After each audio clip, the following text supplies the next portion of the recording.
Chapter 157. When Bai Songling was escorting Yi Jiuge, she noticed that many spiritualists who came to participate in the alchemy competition had gone missing.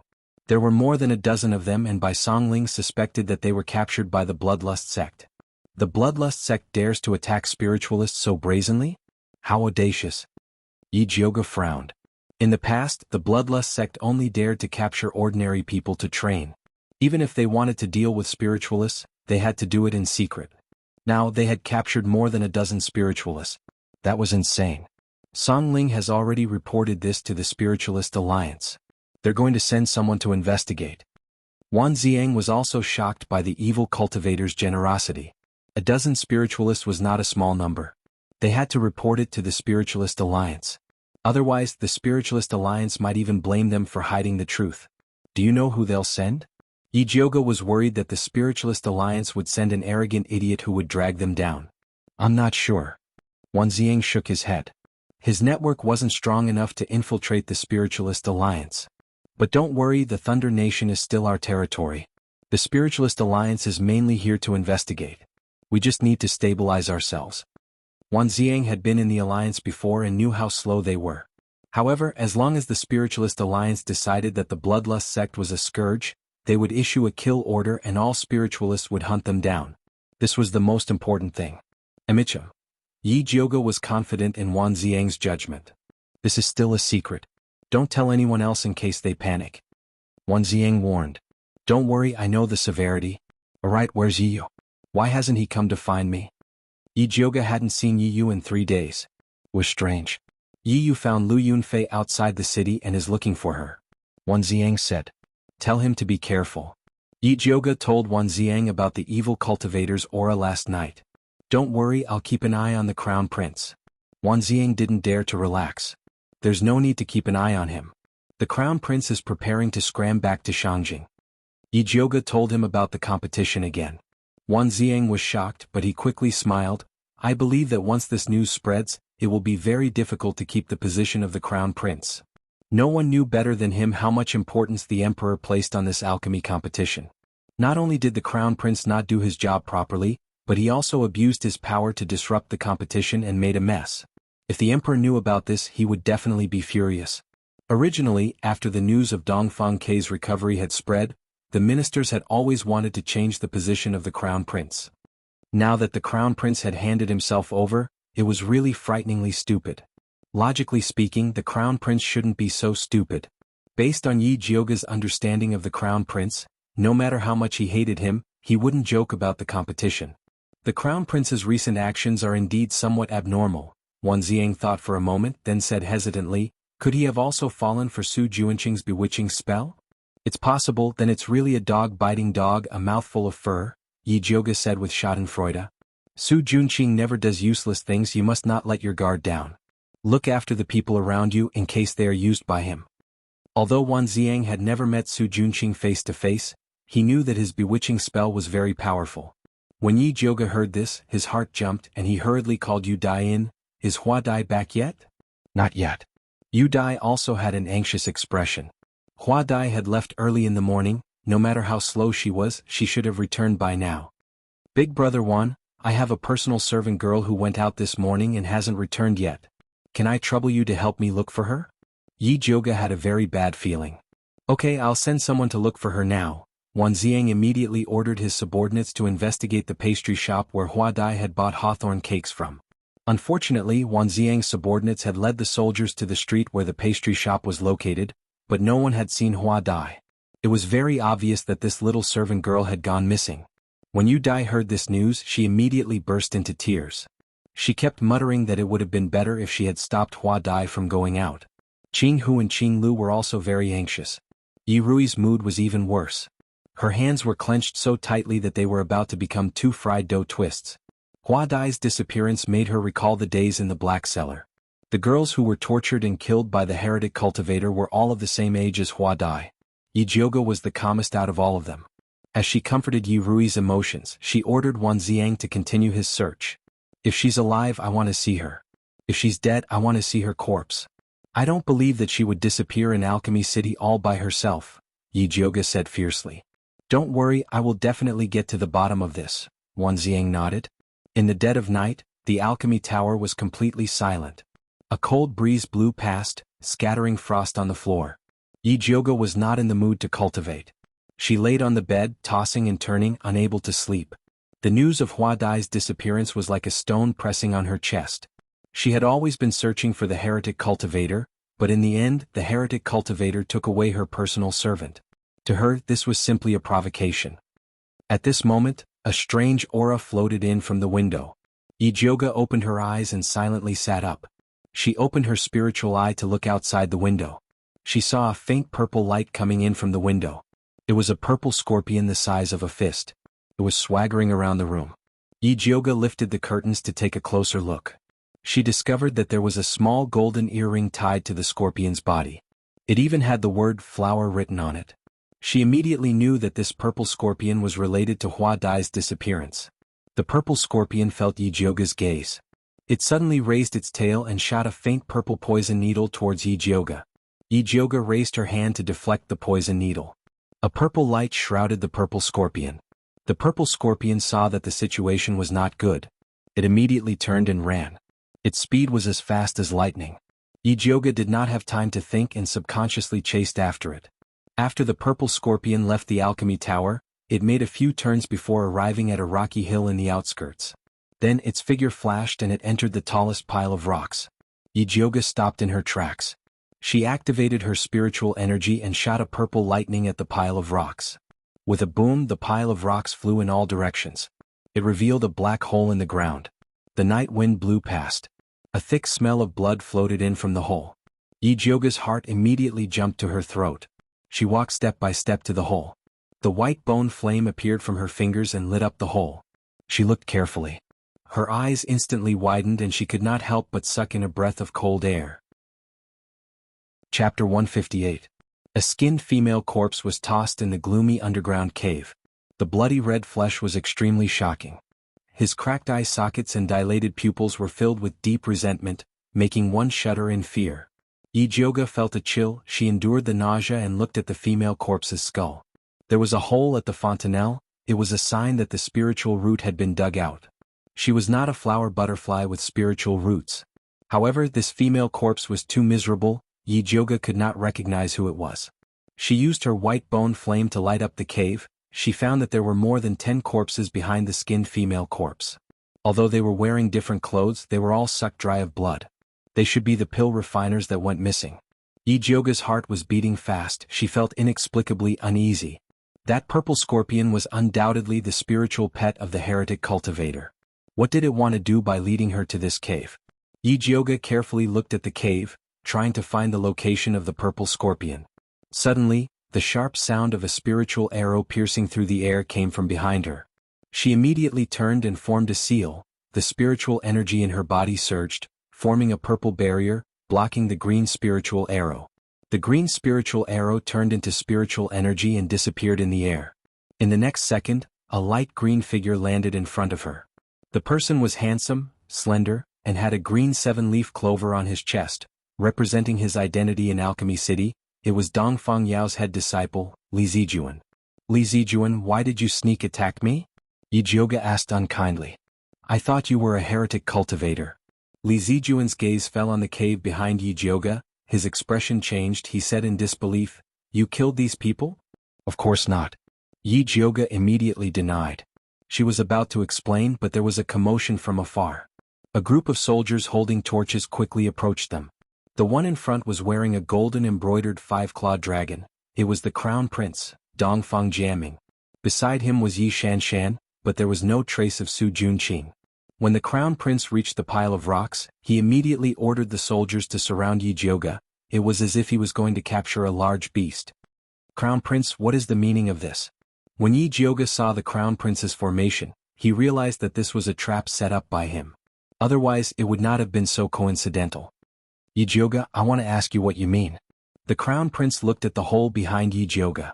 The blazing torch illuminated the entire pile of rubble, and the situation at the entrance of the underground cave was also clear at a glance. When Yi Shanshan saw the female corpse in the hole, she immediately covered her mouth and widened her eyes. She was so scared that her face turned pale. Third Miss Gong. The crown prince cried out before viciously looking at Yijioga and saying, "You deranged woman, you actually dared to act so viciously against third Miss Gong. How do you know that this female corpse is third Miss Gong?" Yijioga raised his eyebrows. "I found a letter in third Miss Gong's room. The letter said that you used the law to restore her qualification and let her come to the pile of rocks alone. I didn't expect you to lead her to death." The crown prince was so distressed that he couldn't even continue to speak. "I didn't send a letter to third Miss Gong. It was because my personal maid, Hua Dai, was kidnapped. A purple scorpion with her earring led me here, which was why I found these corpses." Yijioga explained. "Yijioga, you still dare to quibble at this point? Your maid, Hua Dai, wasn't kidnapped. She escaped on her own and came to us for help. She had long since discovered your true identity as an evil cultivator, but she didn't dare to expose it. Only when she heard that you were going to make a move against third Miss Gong did she run out. I didn't think that we would still be one step too late." The crown prince had a regretful expression. "Wu, big sister Hongyu, you died so miserably." Yi Shanshan covered her mouth and sobbed. "Those who didn't know better would think that she had lost her mother." "What did you say? Hua Dai is with you?" This news was completely out of Yi Jioga's expectations. "Young Lady Yi, your personal maid accused you of being an evil cultivator who specialized in sucking human blood to cultivate. Not only did you kidnap contestants from Alchemy City, but you also tried to kill third Miss Gong. Do you have any explanation for this?" Li Zijuan asked. "Zijuan, the evidence and witnesses are here. What is there to explain? Hurry up and capture this murderous evil cultivator." The crown prince was flustered and exasperated. "Although this isn't the first or second time your highness has falsely accused me, this time you're even using me as a scapegoat for evil cultivators. I don't know what benefits you've received from them." Yijioga narrowed his eyes and spoke with a voice as cold as ice. "You said that my personal maid, Hua Dai, accused me of being an evil cultivator. Call her out and confront her." The crown prince turned around and commanded, "Yijioga, you really won't shed a tear until you see your coffin. Someone bring Hua Dai out." Soon after, two soldiers brought a petite girl from the back of the group. She had large eyes and a small round face. It was Hua Dai's appearance. Hua Dai's eyelids drooped and didn't dare to look at Yijioga. "Hua Dai, don't be afraid. Tell everyone what you said today." The crown prince spoke with confidence. "Young lady, she's not human. She's a blood-sucking evil cultivator. She killed many people in order to cultivate. She even said that third Miss Gong always went against her and that she had to peel off her skin and dig out her spirit root to appease her hatred." Hua Dai's voice and body trembled uncontrollably. Yijioga stared at Hua Dai and spoke word by word. "Since you have the guts to falsely accuse me, why don't you have the guts to look at me? Young lady, please don't kill me." Hua Dai knelt down with her head touching the floor in fear. "If you're really Hua Dai, then I won't kill you." Yijioga's eyes turned cold. She didn't believe that the chattering maid would betray her. Unless she was under Su Juanqing's bewitching spell. Or perhaps this wasn't Hua Dai at all, but a fake. "Hua Dai, don't be afraid. With me here, Yijioga can't touch you." The crown prince stepped forward and blocked Hua Dai. He pointed at Yijioga and shouted, "Yijioga, you bloody and cruel evil cultivator. You killed so many people for the sake of cultivating evil techniques. Hurry up and surrender." "Your Highness, if I'm really an evil cultivator, can't Master Dongfang tell?" Yijioga looked at Li Zijuan and said, "Evil cultivators all have evil energy and can't hide it from people with higher cultivation. Master Dongfang is a spirit master. Do you think I can hide it from him?" Li Zijuan obviously didn't dare to say that his master was wrong. However, the crown prince had Gong Hongyu's will and Yijioga's maid as a witness. Yijioga was indeed suspicious. At this moment, Yi Shanshan suddenly stood up and said firmly, "Senior Li, although I can't prove that big sister is the murderer, I can prove that she is indeed cultivating evil techniques." Chapter 159. Li Zijuan probably didn't expect Yi Shanshan to testify against her sister. He was stunned for a moment before asking, "What evidence does second Miss Yi have?" "Senior brother Li, everyone in Shangjing knows that my big sister was seriously ill in the past. Her meridians were all broken and she couldn't cultivate. She was ugly and dull. But some time ago she suddenly said that she had a fortuitous encounter in the abyss. Not only did her meridians recover, but her cultivation also skyrocketed. In just 3 months she became a level 2 spirit pill master. Even her appearance became extremely beautiful. Other than cultivating evil arts, I can't think of any other fortuitous encounter that could make her change so much." Yi Shanshan said word by word. It could be seen that she had prepared these words in her mind before saying them. It had to be said that her words were very convincing. Even Li Zijuan felt that it was very plausible. He couldn't help but frown. His gaze fell on Yi Jioga's face. 3 years ago, because he admired Master Yun, he had met Yi Jioga in private. At that time Yi Jioga was indeed ugly. She was timid and couldn't even speak clearly.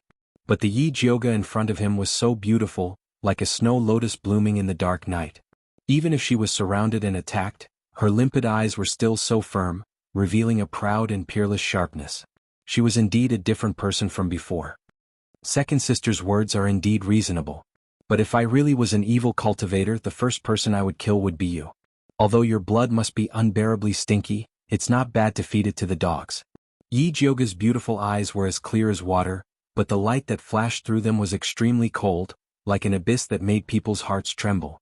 Yi Shanshan was creeped out by Yi Jioga's gaze and immediately hid behind the crown prince.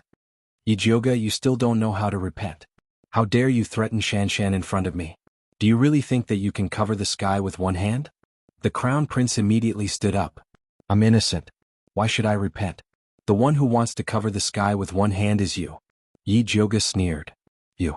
The crown prince was so angry that his face turned red, but he knew that he was no match for Yi Jioga in a verbal battle. So he turned to Li Zijuan and said, Zijuan, both the witness and the material evidence are here. Yi Jioga is the murderer. We must immediately put her in prison, otherwise it will be difficult to explain to the Gong family. Previously, the crown prince was disliked by Dongfang Yao, so he wanted to curry favor with Li Zijuan. Otherwise, he would have already ordered for Yi Jioga to be captured. When Li Zijuan thought of the Gong family, he couldn't help but have a headache. Although Gong Hongyu was only the daughter of a branch family, she was still a member of the Gong family. She came to participate in the Thunder Country's alchemy competition, but in the end she died a tragic death in Alchemy City. No matter what, Alchemy City couldn't be separated from this matter. They had to give them an explanation. Li Zijuan sighed and said to Yi Jioga, Miss Yi, now that we have the witness and the material evidence, you are the biggest suspect. Please cooperate with the investigation. If you are really innocent, we will definitely give you an explanation. Yi Jioga's thoughts raced. She knew that it was impossible for her to escape from this situation. Since Li Zijuan's attitude was quite good, she might as well give him some face and go with him. She glanced at the shivering Hua Dai hiding behind the soldiers before speaking to Li Zijuan. I can go with you, but Hua Dai cannot be left with the crown prince. Hand her over to Wan Xiang. No. The crown prince immediately objected. Who doesn't know that Wan Xiang has an affair with you? How can Hua Dai be left alive in his hands? Yi Jioga narrowed her eyes at the crown prince before slowly speaking to Li Zijuan. The events of the alchemy competition are still fresh in our minds. You should be well aware of the crown prince's character. I don't trust someone like him to investigate the heretical cultivators. Who knows if he has an affair with them or not? Bullshit. How could I have anything to do with heretical cultivators? Don't slander me. The crown prince almost jumped out of his seat.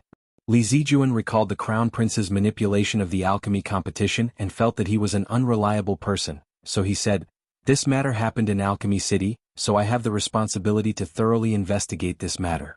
I will personally send someone to watch over Hua Dai. Zijuan.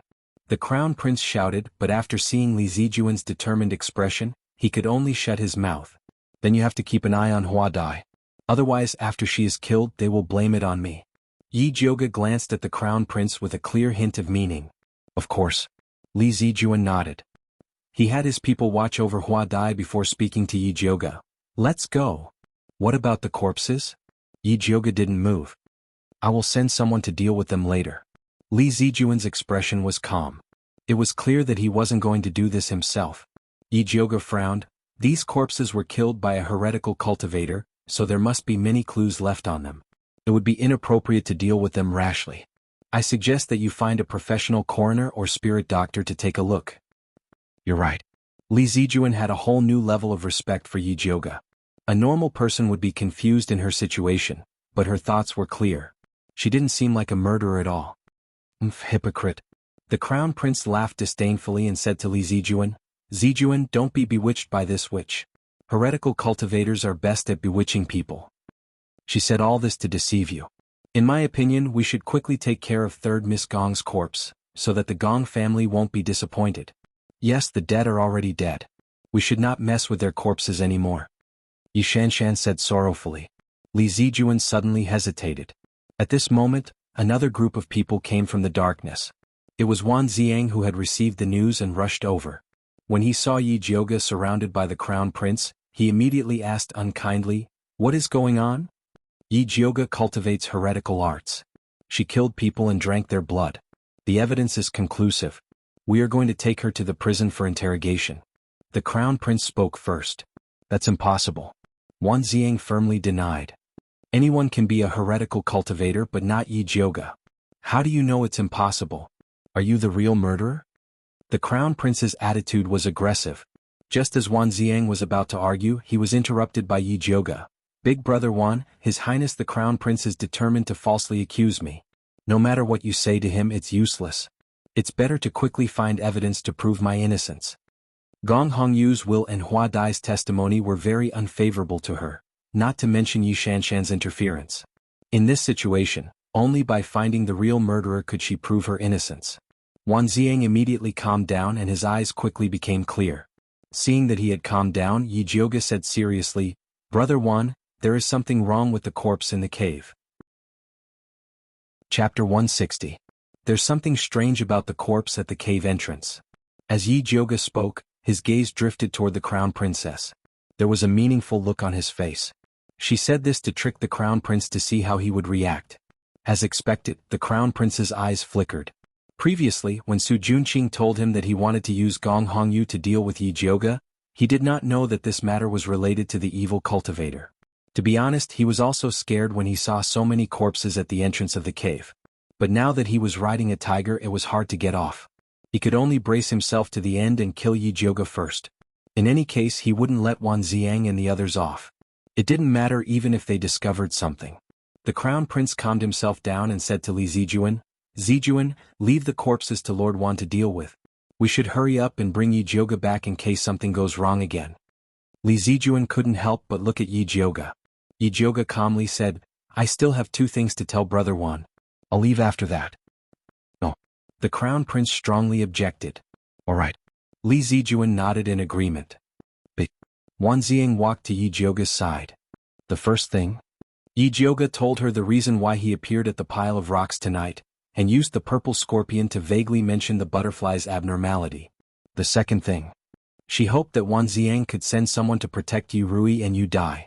The crown prince and the heretic cultivators of the bloodthirsty sect had set up this trap to drag her into it. She was afraid that the people around her would be killed. "I've already sent people to the Flying Frost Pavilion." The moment Wan Ziang found out that something had happened to Yi Jioga, he immediately sent his elite troops to protect Yu Rui and the others. "Thank you." Yi Jioga heaved a sigh of relief. He knew that Wan Ziang was reliable. Who would have thought that Wan Ziang would reveal a look of hesitation? Yi Jioga's heart immediately jumped and he quickly asked, "What's wrong? Did something happen?" "It's not a big deal. It's just that your medicine tester has disappeared. I've sent people to look for him, but they couldn't find any trace of him." Although Wan Ziang felt that the tester was not that important, he still had to mention it. "So be it," Yi Jioga said disapprovingly. In any case, she had only saved the tester out of morality.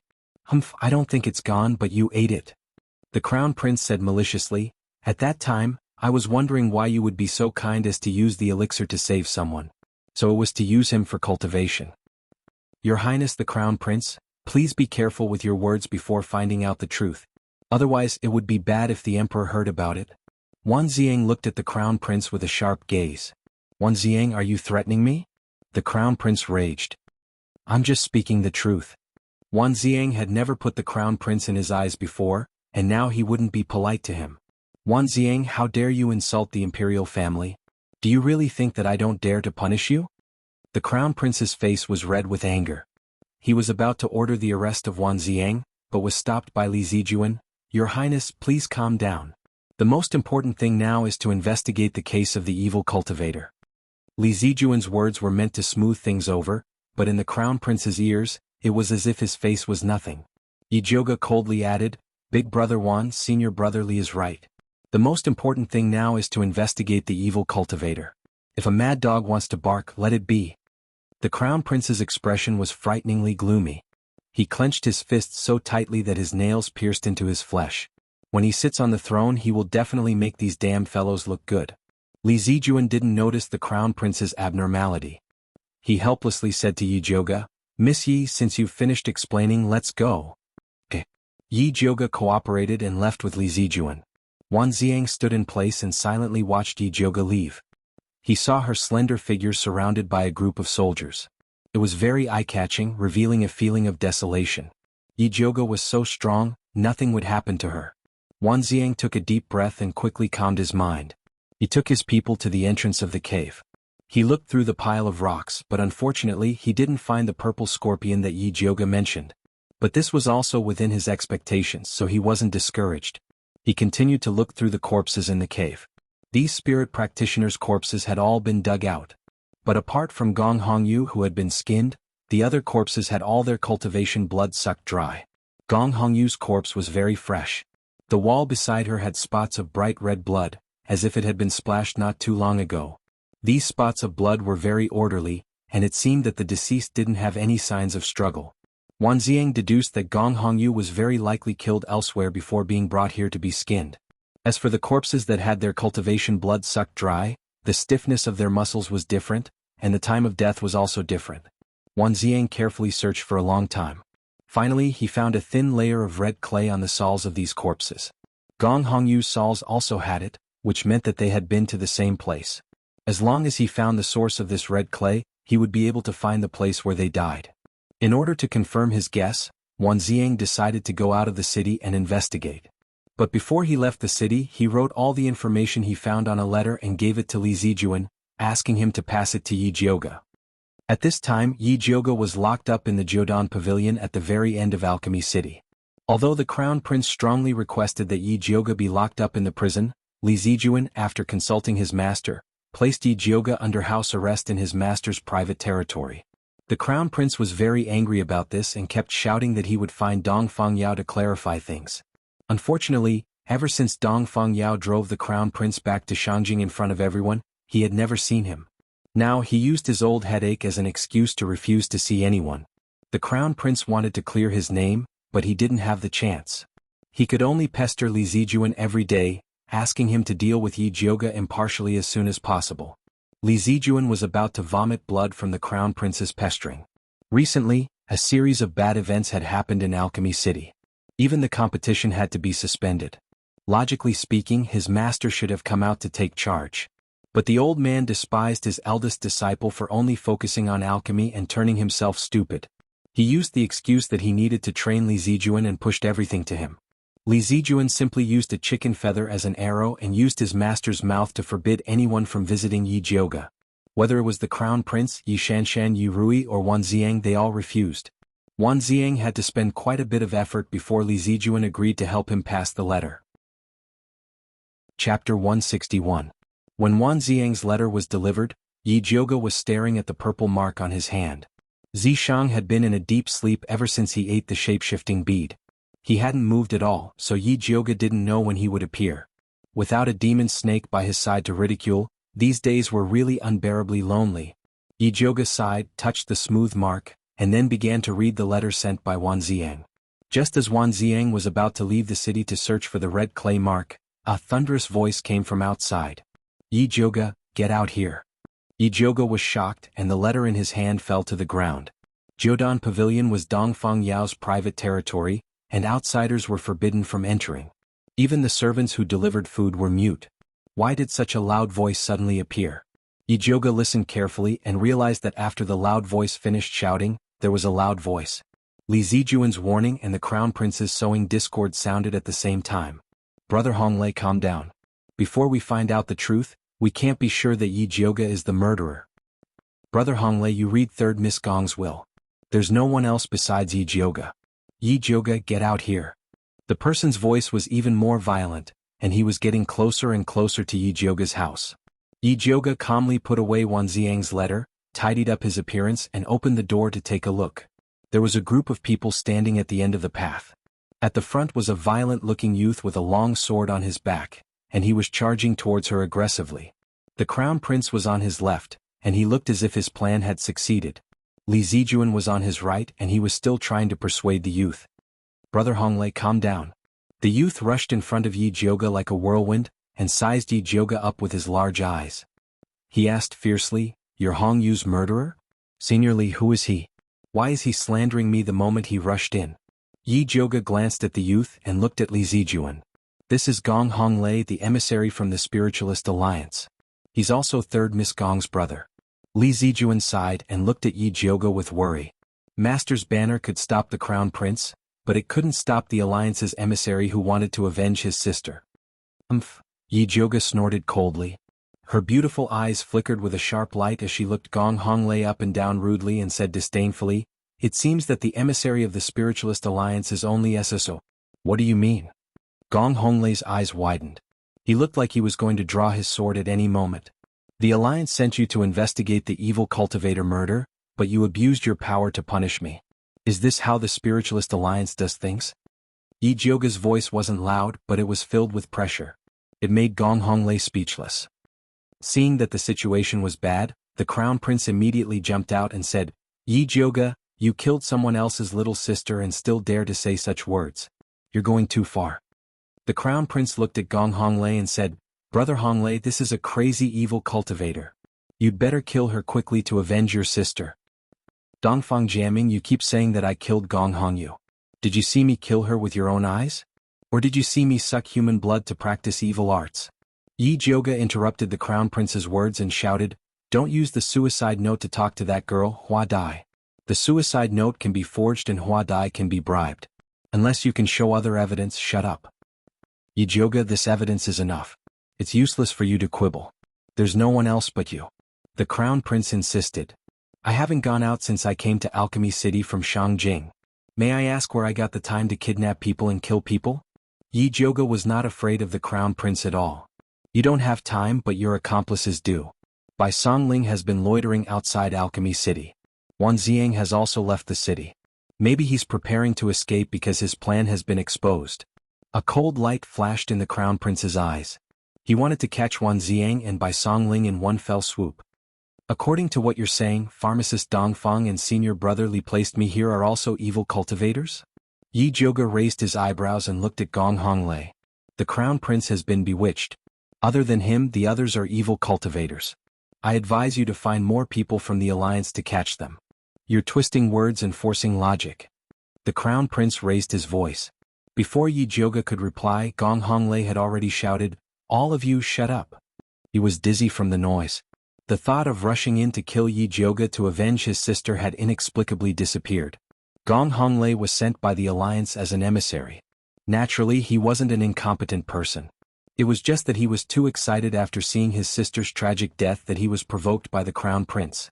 After calming down, he said to Li Zijuan in a serious tone, "No matter what, Yi Jioga is a suspect and should be locked up in prison.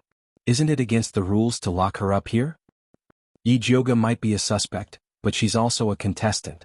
Without concrete evidence, it's not good to lock her up in prison. In the end, she's still a weak girl." Li Zijuan really couldn't bear to lock the flower like Yi Jioga up in a cold and damp prison. So what if she's a girl? A suspect should be locked up in prison. Gong Honglei only had one thing to say. He didn't need to kill Yi Jioga right now, but he couldn't let a suspect lie comfortably in the courtyard. "Yi Jioga is a weak girl. Zijuan, you must be blind." The Crown Prince had been tricked by Yi Jioga so many times. He had never seen a woman more valiant than her. Emissary Gong is right. If that's the case, then lock me up in prison. Yi Jioga calmly said. It didn't matter where she was locked up anyways. There was no need to make things difficult for Li Zijuan over such a small matter. Fine. Li Zijuan apologetically glanced at Yi Jioga. In the end, under the supervision of Gong Honglei and the Crown Prince, Yi Jioga was brought to Alchemy City's prison. There weren't many people in Alchemy City's prison. Most of them were thieves who stole medicinal plants, so the prison wasn't very gloomy. Li Zijuan had already ordered people to clean up the single cell. Not only was it covered in the best silk mattress, but there was even a bright pink plate of Yi Lai Xiang in the corner. Gong Honglei and the Crown Prince were a bit dissatisfied with the prison's environment, but they didn't make a fuss about it. They only said that they were worried about the prison's defenses. In order to prevent Yi Jioga from escaping, they sent their own guards. Li Zijuan couldn't argue with them, so he could only agree in the end. Chapter 162. In the dead of night, the prison was pitch black. Only a few oil lamps covered in dust flickered dimly on the walls. Yijioga was curled up in the small cell. Her eyes were tightly shut, and her long eyelashes hung down like a row of thick fans. Her breathing was very steady, as if she had already entered the land of dreams. The bright pink tuberose in the corner was quietly blooming, emitting a rich fragrance. The prison was quiet. The guards on duty were clearly separated from the people sent by the crown prince. They were leaning against the wall and napping. Suddenly, a light blue smoke floated in through the crack of the door and quickly spread in all directions. The guard who was napping went limp and fell to the ground. The others also fell to the ground like dumplings. The iron door of the prison creaked open. 5 black-clothed people nimbly entered the prison. After taking the key from the guard, they went straight to the small cell Yijioga was in. Just as they were about to open the door of the small cell, a cold voice suddenly sounded. "Who goes there?" The leader of the black-clothed people took a step back and signaled for his subordinates to light a torch. A bright light sprang up, illuminating the entire small cell. They saw Yijioga, who was supposed to be sleeping, standing in the corner. Dressed in green, she was slender and elegant. Her appearance was stunning and incomparably elegant. Her limpid eyes were so clear that it seemed as if she had never slept. "Miss Yi, we were sent by Lord Wan and Lord Bai to save you. The Crown Prince wants to kill you. Please come with us," the leader of the black-clothed people said as he tried to open the large lock of the cell. He didn't expect a purple light with lightning to fall on the large lock. If the black-clothed people hadn't withdrawn their hands quickly, they would have been struck by this lightning. "Miss, what do you mean by this?" The black-clothed people looked up at Yijioga. Their low voice was filled with anxiety and disbelief. Yijioga hid the purple light in her hands and said to the black-clothed people with a smile that wasn't a smile, "Go back and tell Lord Wan and Lord Bai that I won't leave the prison before this matter is clearly investigated. You'll die if you don't leave." The black-clothed man spoke hurriedly as if in the next moment, the crown prince would rush in and drag Yijioga out for interrogation. Yijioga said slowly, "Dongfang Jiaming doesn't dare to kill me because he wants to keep me as a shield so that the real evil cultivator can kill more spiritualists to practice.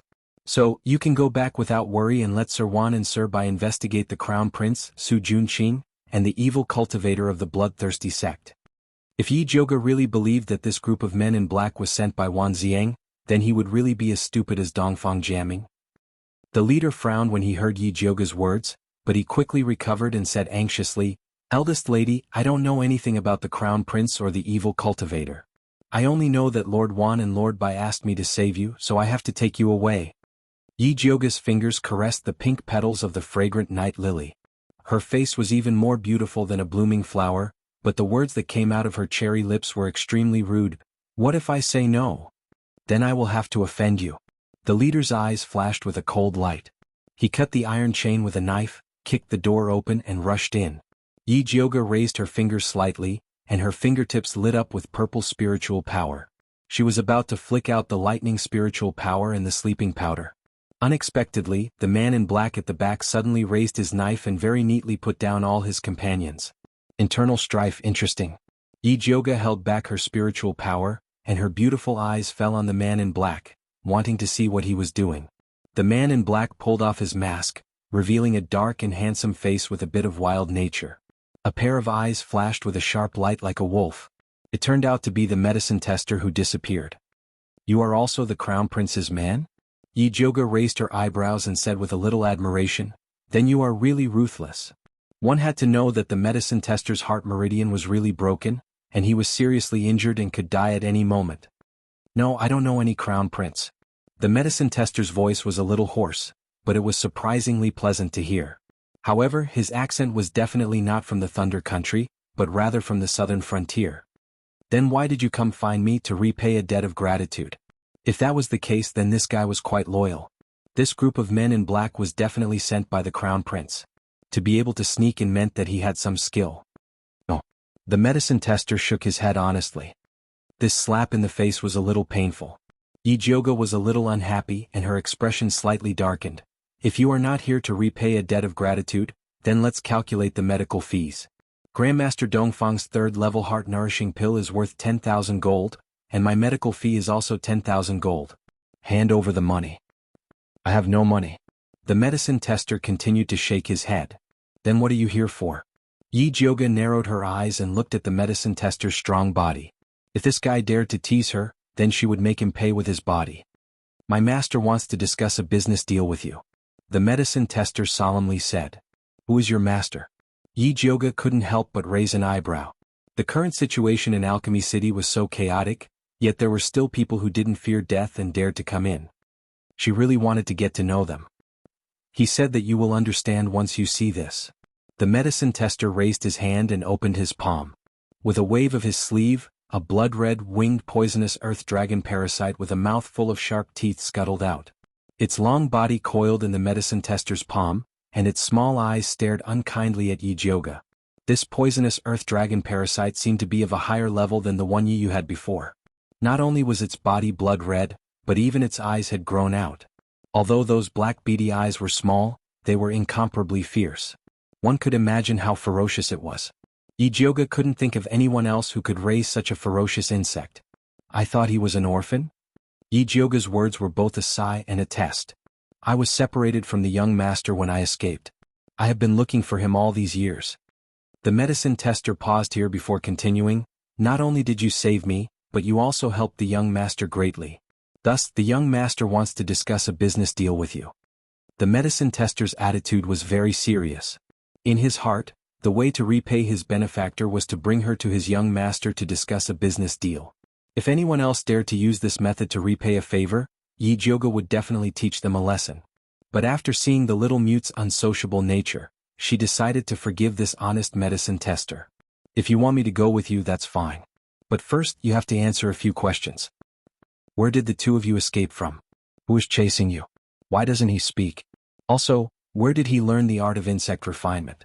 These questions had piled up in Yi Jioga's heart for a long time. Now that he could say it all in one breath, it was indescribably refreshing. Chapter 163.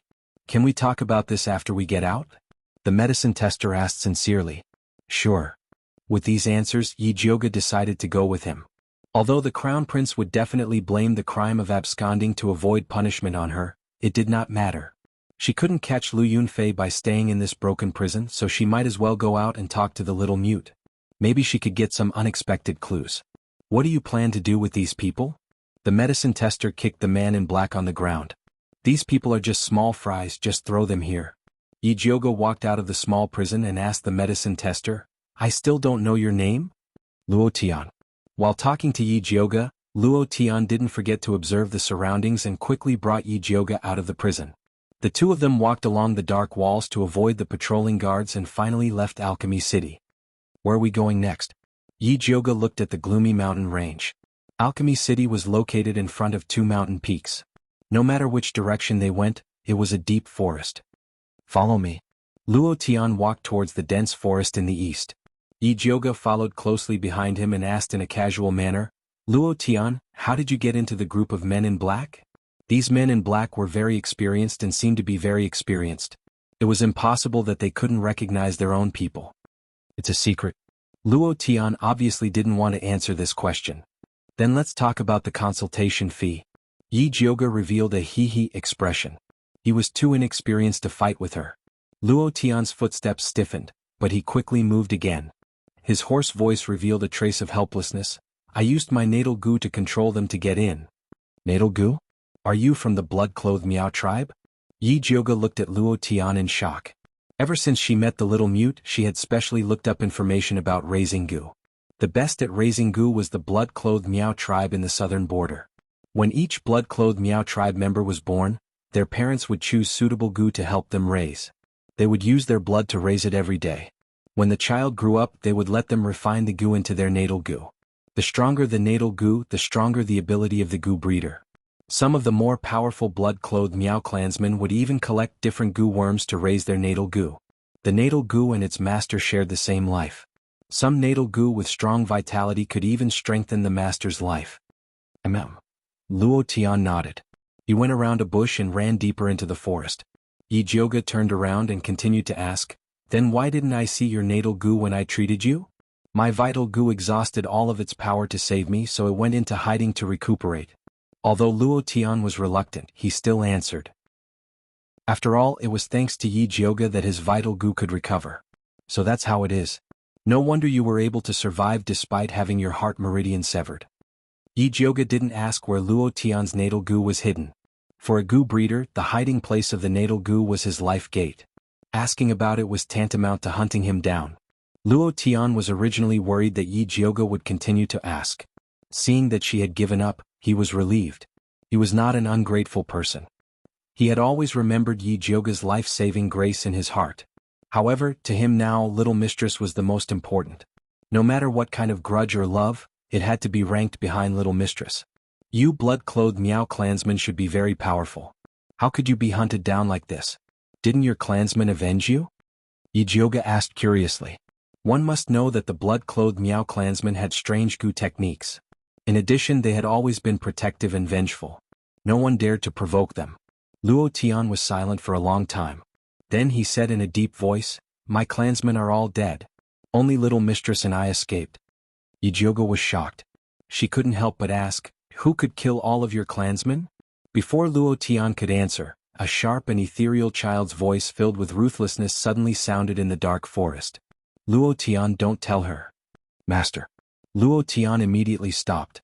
Yi Jioga, on the other hand, raised his head and looked at a pine tree that was so thick that 3 people could wrap their arms around it. Although it was pitch black there, her intuition told her that Little Mute was there.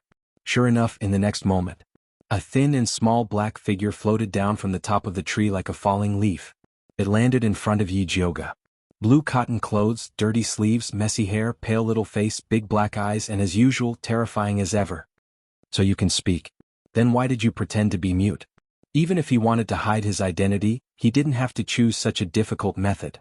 "Because humans are too stupid." A proud child's voice sounded. It was obviously Little Mute's reply to Yi Jioga's question. But Yi Jioga looked over. He found that Little Mute, who was supposed to speak, had his mouth tightly shut. His big black eyes were expressionless. That tender little voice sounded like it came from a ghost. To be honest, in this dark forest filled with shadows of trees, this scene was indescribably strange. Those who were timid would die. Little Master's throat can't make sounds. He can only speak through his natal gu. Luo Tian explained. "You should feel honored to be able to hear my voice." Such an arrogant voice, coupled with Little Mute's expressionless face, was indescribably strange. Sure enough, Little Mute was right not to speak. Yi Jioga couldn't help but complain. "Little Master, this is not the place to talk. Why don't we change places?" Luo Tian sincerely suggested. Although they didn't speak loudly, the forest was too quiet. If someone was eavesdropping, it would be hard for them to find out. "Okay, follow me." Little Mute turned around and leaped a few times. He brought Yi Jioga to a remote small cave. There were burnt ashes and leftover beast bones in the depths of the cave. It seemed to be Little Mute's temporary residence. After Yi Jioga stood still, he directly asked, "Luo Tian said you have a deal to discuss with me?" "That's right." The proud child's voice sounded again. "I will help you deal with the people from Bloodthirsty Sect. 1 life in exchange for 100 bottles of spirit beast pills. That's a good plan of yours." Yi Jioga raised his eyebrows and smiled. "Bloodthirsty Sect is also your enemy. You're taking revenge for yourself and you want to settle the score with me? Do you really think I'm a fool? How do you know Bloodthirsty Sect is our enemy?" The proud child's voice was both surprised and angry. Then, he roared at Luo Tian irritably, "You told her?" "I didn't," Luo Tian said helplessly. "She tricked you." That's right, Yi Jioga was tricking him. Chapter 164. You dare lie to me? Little Mute was still expressionless, but his arrogant voice was about to explode. "I didn't lie to you. Strictly speaking, you're the one who lied to me." Yi Jioga looked at Little Mute with an accusatory gaze and said without any trace of politeness, "I provided you with a place to eat and work, I also used spirit beast pills to exchange for insects, and I even saved the life of your subordinates, yet you schemed to cheat me of my spirit beast pills. Who is the one who is sorry?" Yi Jioga's words were the truth. Even Luo Tian felt guilty after hearing it, not to mention Little Mute. No matter how unreasonable he was, he had to admit that Yi Jioga was right. If Yi Jioga hadn't let him raise a poison earth dragon and traded spirit beast pills for insect parasites, his life parasite probably wouldn't have awakened yet, let alone come to Alchemy City. Yi Jioga saw that Little Mute had loosened up, so he slowly said, "Little Mute, since we have a common enemy, then we can be friends. How about we be honest with each other and speak frankly? If you want spirit beast pills in the future, I can give you a friendship price." Spirit beast pills weren't hard to refine, but they couldn't be given away for free. Little Mute's indifferent face finally showed some emotion. His arrogant voice was no longer as arrogant as before. He asked, "How do you want to be honest? First tell me your name." Yi Jioga felt that exchanging names was the first step of friendship. Little Mute hesitated before reluctantly saying, "My name is Juni Chen." Such a refined name didn't match with Little Mute. No wonder he didn't want to call it that. "Do you have an opinion on my name?" Juni Chen immediately sensed something was wrong and felt like he was about to explode. "No, not at all." Yi Jioga shook her head and decisively changed the topic. "I was thinking you red-clothed Miao people are so powerful, why were you killed by bloodthirsty sect?" Juni Chen kept a straight face and didn't make a sound. His black eyes were like two black holes, emitting a ruthless and dark aura. It was clear that this memory was very painful to him, so painful that he could go berserk at any time. Yi Jioga suddenly regretted bringing up Juni Chen's sad memories. She was about to change the topic when Juni Chen said coldly, "Luo Tian, speak." "Yes." Luo Tian answered and then said, "The bloodthirsty ancestor of the bloodthirsty sect is a sinister and cunning man. We don't know where he got a kind of spiritual poison that can restrain our Gu technique. He poisoned our drinking water when we were worshipping the Gu god and killed us when we lost our power."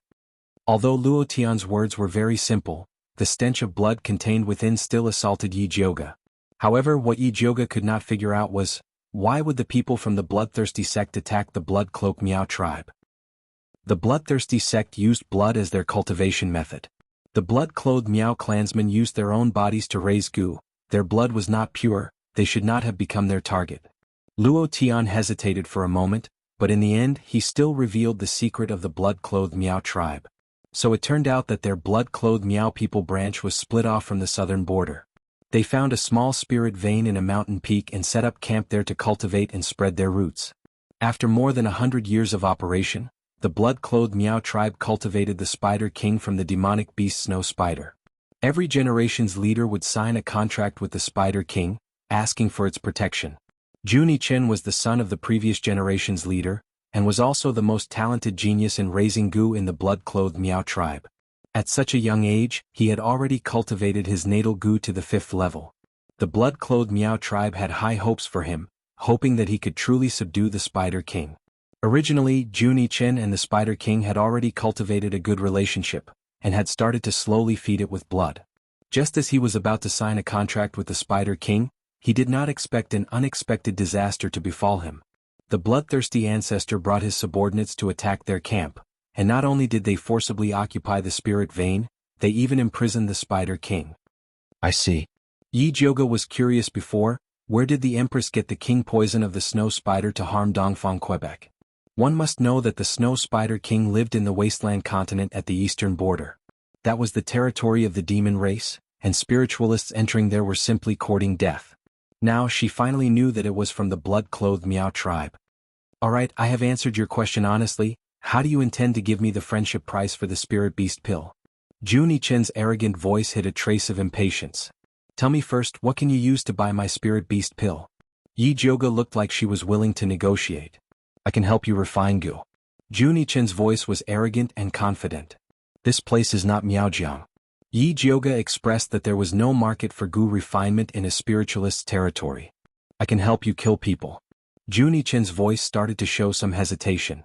"The people I want to kill are no longer in this world."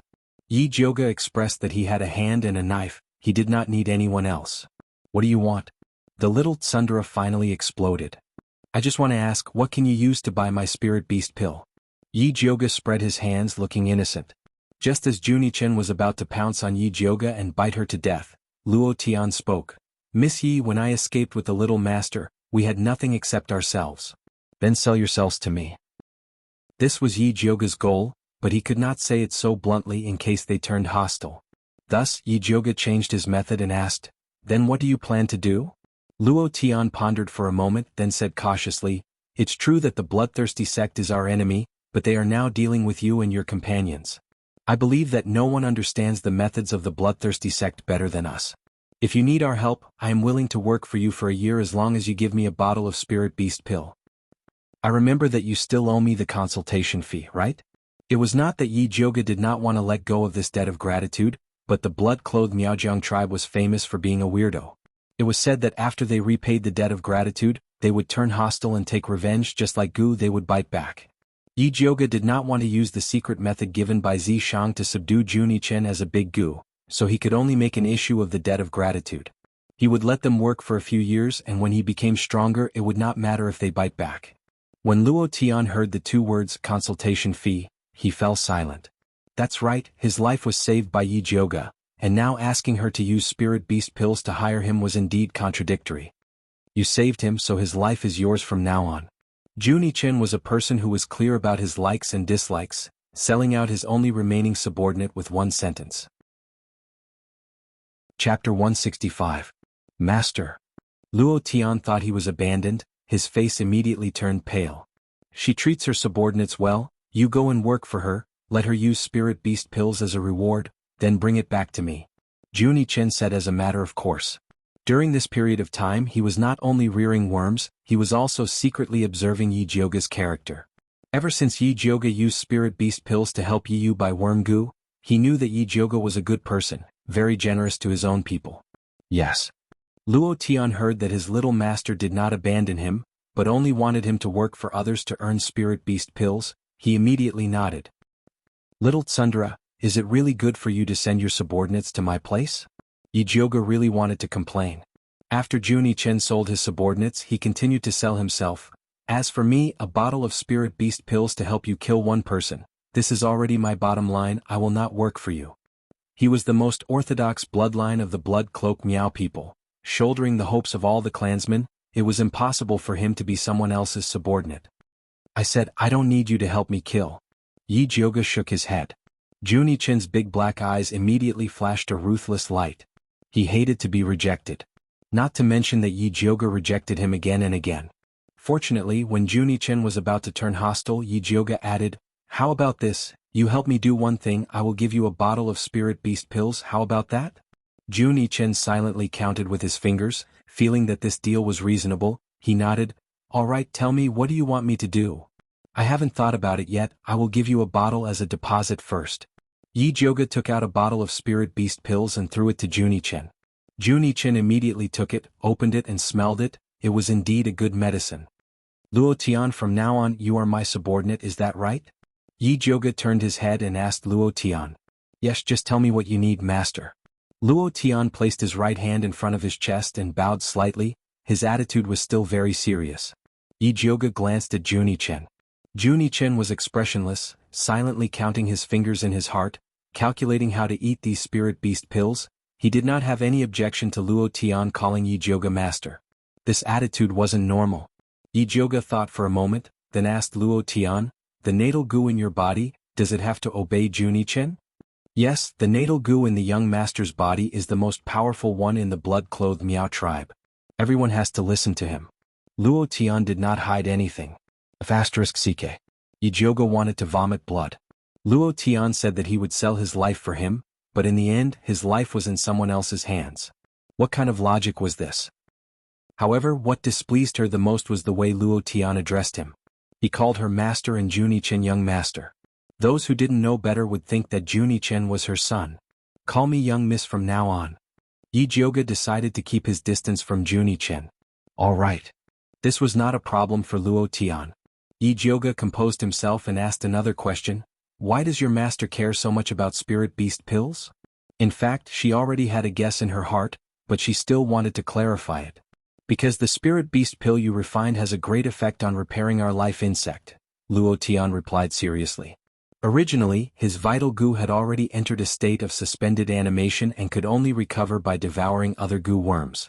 But there was no one refining goo in Thunder Country. At that time he thought that he was dead for sure, but who would have thought that he would meet Yi Jioga, and even his human goo was saved by her. Alright, take this bottle, treat it as this month's monthly allowance. Yi Jioga also threw a bottle of spirit beast pills to Luo Tian.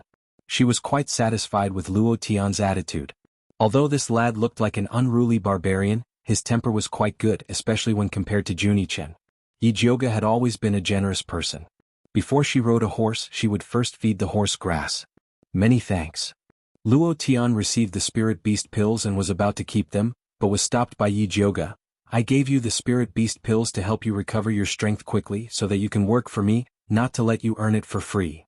That's right, cast a long line to catch a big fish. Juni Chen expressed his approval, then ordered Luo Tian, eat. Little master, you can't speak the truth so carelessly. Luo Tian felt like crying. When they broke through the encirclement, the old clan leader was right to tell little master to shut up and pretend to be mute. Seeing Yi Jioga's face darken, Luo Tian immediately made up his mind. For the little master's sake, he had to gain a foothold with Yi Jioga. In this case, he had to recover his strength quickly. Otherwise, forget about helping, he might even have to ask Yi Jioga to save him instead.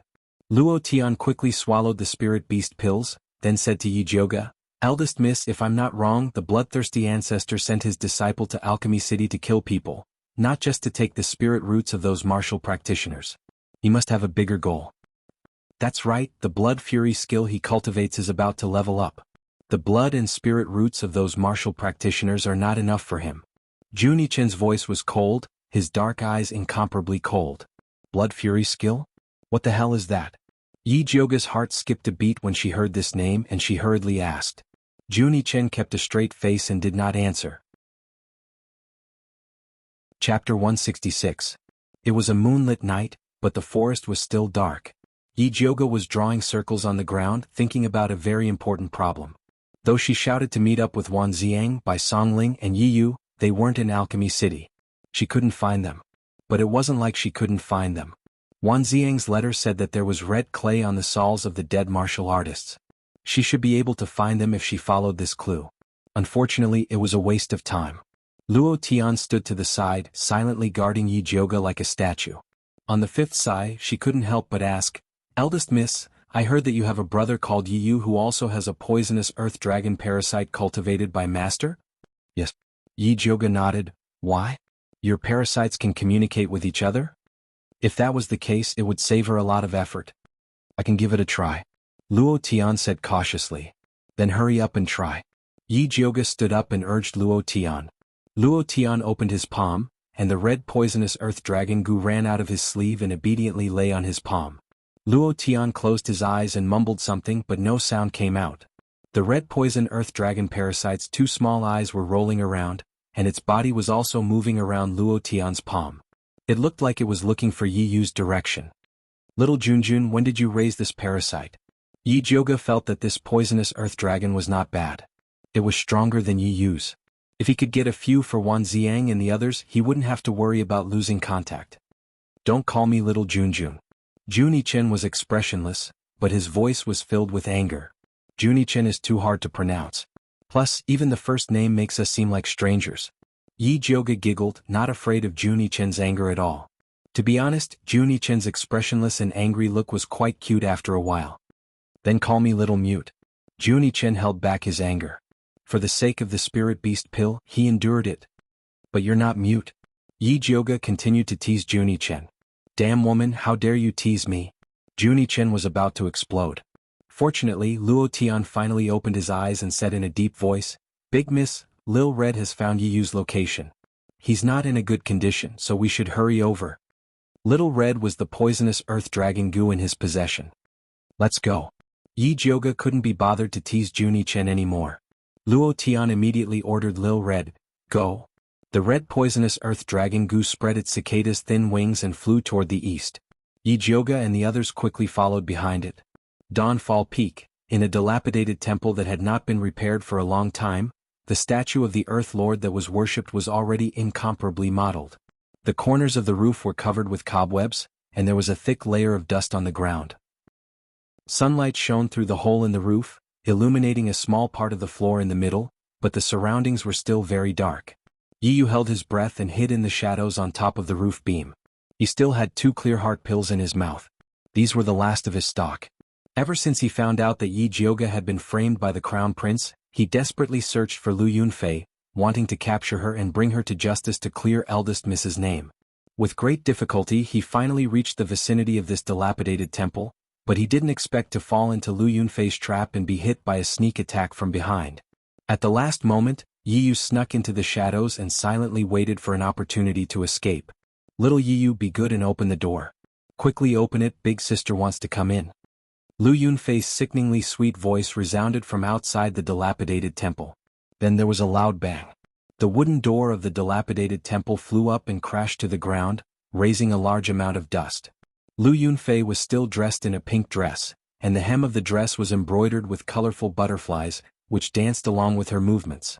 She slowly walked into the dilapidated temple, her nimble and light footsteps resembling that of a nimble butterfly.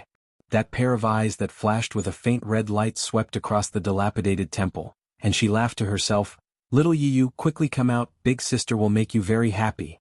Her words were filled with the feeling of spring, and the whole dilapidated temple was filled with an atmosphere that made people's hearts beat faster. Yiyu stood in the shadows, and he only felt that Lu Yunfei's sickeningly sweet voice was like a white feather, tickling him from the bottom of his feet all the way to the tip of his heart, and it was unbearably itchy. Especially when Lu Yunfei's sneak attack just now, he could not help but feel a burning sensation on his back. The boiling heat spread from his back to his abdomen, and it was unbearably hot. Yiyu was very clear that he had been drugged by Lu Yunfei. Unfortunately, his poisonous earth dragon parasite had been injured by Lu Yunfei, and there was no way for her to detoxify it for him. He could only rely on the tranquil heart pill in his mouth to resist this unbearable lust. Lu Yunfei strolled around the dilapidated temple, but she didn't hear Yiyu's voice. She felt some admiration for Yiyu in her heart because she couldn't lure him out even after using her charm technique. He was indeed worthy of being the man that she left for last. Not to mention other things, this degree of tranquil heart pill was definitely comparable to Lu Xiaohui. Since she couldn't lure this little guy out with her carnal desire, she would use another method. Lu Yunfei's eyes turned, and she took out a piece of white skin from her storage pouch. After shaking it open, it turned out to be the appearance of a woman. It was a complete piece of human skin. "Little Yiyu, this is the skin that I just peeled off from a beauty last night. Do you like it? However, this skin looks very smooth, but it doesn't feel very good to the touch. When it comes to the skin of a beauty, it's still the most beautiful blood slave by the old ancestor's side. Her skin is snow white, and there is a red mole between her eyebrows. She looks quite similar to you, so she should be that unlucky sister of yours that Su Junqing sent away. The old ancestor has already promised me that after I complete this mission, he will give me that blood slave. When the time comes, I will peel off her skin and give it to you, okay?" The more Lu Yunfei spoke, the more excited she became. Her eyes had already turned scarlet red, and her skin had also become flushed. She panted tenderly as she said, "When I think about peeling off your sister's skin, I'm so excited, so happy, so happy. Little Yiyu, do you really want to watch your sister die?" From the moment Lu Yunfei mentioned his sister, Yiyu's nerves had already collapsed into a straight line. Hatred, worry, anger, fear, and other emotions were constantly rolling in his heart, ready to erupt at any time. The tranquil heart pill that was originally in his mouth was accidentally swallowed into his stomach. After the extreme coolness came the extreme fanaticism. Yiyu secretly felt that things were not good. Just as he was about to leave the dilapidated temple, he heard Lu Yunfei's devil-like voice coming from behind him. "I caught my little bunny." Chapter 167. At this time, Yi Jiuge was rushing towards the broken temple with Luo Tian and Juni Chen. Luo Tian followed behind her and spoke while running. "Young miss, didn't you ask the young master when he raised this insect? As far as I know, he raised a batch before coming to Alchemy City, and this is the best one. I refined it with my essence blood." "Luo Tian, do you want to die?" Juni Chen's arrogant voice came down from the tree. He disdained running on the ground with Yi Jiuge and the others, but insisted on jumping on the tree probably because he felt that it was more cool. "Little master, there are some things that can't be hidden from Big Mississippi." Luo Tian's obscure voice traveled through the whistling wind into Juni Chen's ears. "We can't hide it from her, so we naturally have to tell her the truth. This will deepen eldest Miss's impression of us." "Umph." Juni Chen stepped on a branch unhappily, accepting Luo Tian's explanation. Yi Jiuge was already used to them playing tricks in front of him. She turned around a big tree and continued to ask Luo Tian, "This poisonous earth dragon became like this after you refined it with your blood essence, or are all the ones he raised like this?" "No, these poisonous earth dragon parasites will display different characteristics depending on the person's blood essence. My parasite has opened its eyes. Aside from detoxification, it can also be used for searching. Yiyu's parasite should be as good at hiding as its master." As Luo Tian ran, he carefully introduced his young master's batch of poisonous earth dragon parasites. It had to be said that Juni Chen had already raised the poison earth dragons to a new level. This new batch of poison earth dragon goo would automatically choose a master that was more compatible with their attributes, and the evolved skills would also be more comprehensive. For example, Luo Tian was one of the 2 surviving members of the blood-clothed Miao tribe. Needless to say, he was strong. The poisonous earth dragon goo that he had refined, Xiaohong, not only had eyes and long thorns, it could attack and defend, it also had a very strong offensive ability. Young miss, do you want to raise one as well? With your strength, you will definitely be able to cultivate an even more powerful insect. Luo Tian quickened his steps and ran to Yi Jioga's side, looking at her sincerely. His expression seemed to be saying, I'm not promoting goo worms but loyalty. If you buy it, yours truly can give you a discount. Jun Yichen floated down from the tree and landed beside Yi Jioga, looking as if he was bestowing a reward. Although the little Tsundra's expression was a little annoying, Yi Jioga was really tempted by those goo worms. She thought for a moment and said, let me see it first.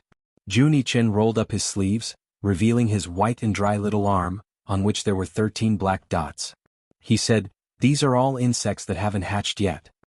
As long as you reveal a drop of blood essence, the insects will automatically choose you. Yi Jioga pricked his finger and a drop of blood floated in front of her. The black dots on Jun Yichen's hand all swelled up, fighting to be the first to pounce on Yi Jioga's drop of blood essence. Even Jun Yichen was shocked by their craziness. In fact, the natal goo in his body was desperately sending him a message. This drop of blood is also very beneficial to him. Hurry up and give it to him. Jun Yichen and his natal goo were one and the same, its desire was his desire. He immediately used his power to suppress the rampaging goo insects, then reached out to snatch the drop of blood essence from Yi Jioga. He didn't expect a black and fat figure to be faster than him. With a swoosh, it swallowed the drop of blood essence, then landed on Yi Jioga's shoulder. It was a fat black rat. It had a fat head and big ears with a round belly. Its little paw grabbed Yi Jioga's hair and shouted in dissatisfaction, Pippi! Black fatty, why did you come out? Yi Jioga was also shocked by this scene.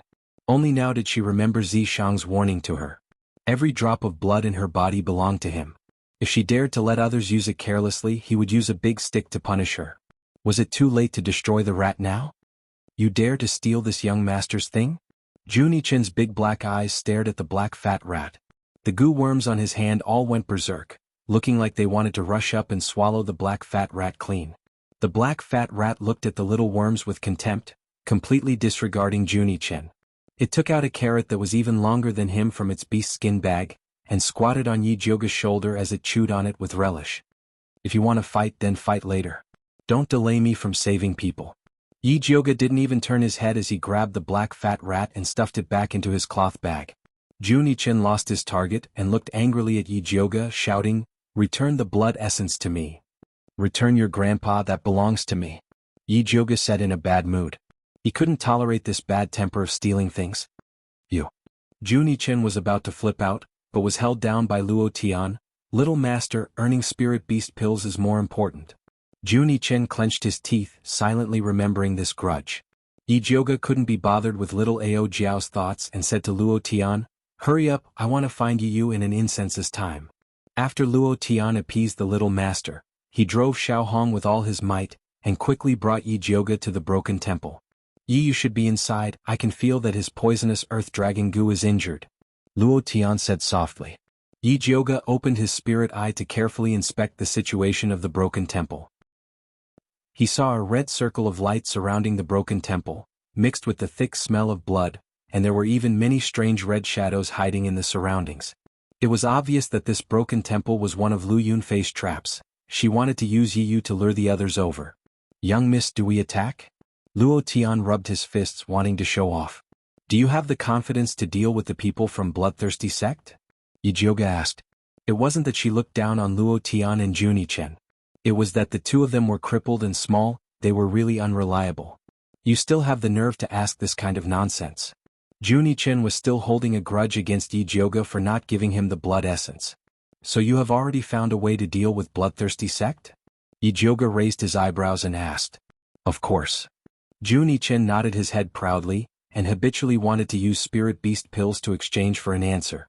Luo Tian answered first, Little Master has already thought of a way to deal with Bloodthirsty sect, speaking of which, I have to thank you for this method. After he finished speaking, he looked at Yi Jioga gratefully. Yi Jioga was stunned, thought for a moment and then probed, Could it be that your method to deal with bloodthirsty sect is to rely on the poisonous earth dragon goo? Young Miss is indeed intelligent.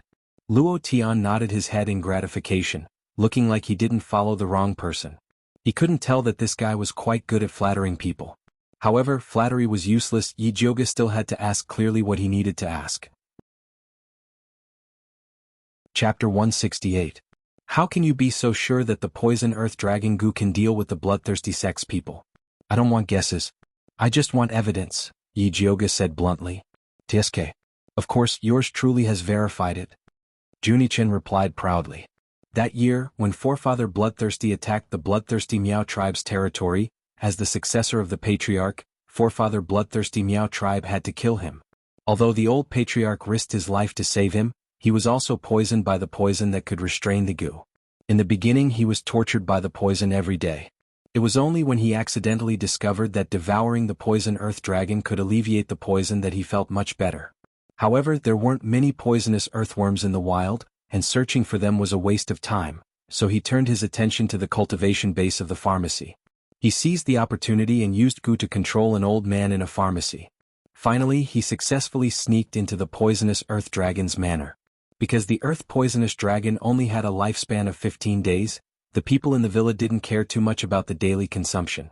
He finally settled down and quietly detoxified the poison. Later, Yi Jioga spent money and effort to ask him to help cultivate the advanced version of the poisonous earth dragon, and even used spirit beast pills to pay him, which allowed him to successfully cultivate batch after batch of insects. Very good, I'll take all of them. Yi Jioga waved his hand. If these goo worms could really neutralize the bloodthirsty sex poison, then he wouldn't have to worry about them trying to kill him again. In any case, she didn't have much, but she had a lot of elixirs. I don't want the spirit beast pill. As long as you give me a drop of your blood essence, I'll give all of these goo insects to you. Junichen couldn't help but swallow his saliva when he thought of Yi Jioga's delicious blood essence. My blood essence is very precious. Even if you use your natal goo to exchange for it, you won't be able to buy it. Just exchange it for a spirit beast pill. Yi Jioga wished he could dig out the drop of blood essence in the belly of the fat black rat. How could he sell a second drop? If you don't give me the essence blood, yours truly will not sell it. Junichen threatened angrily.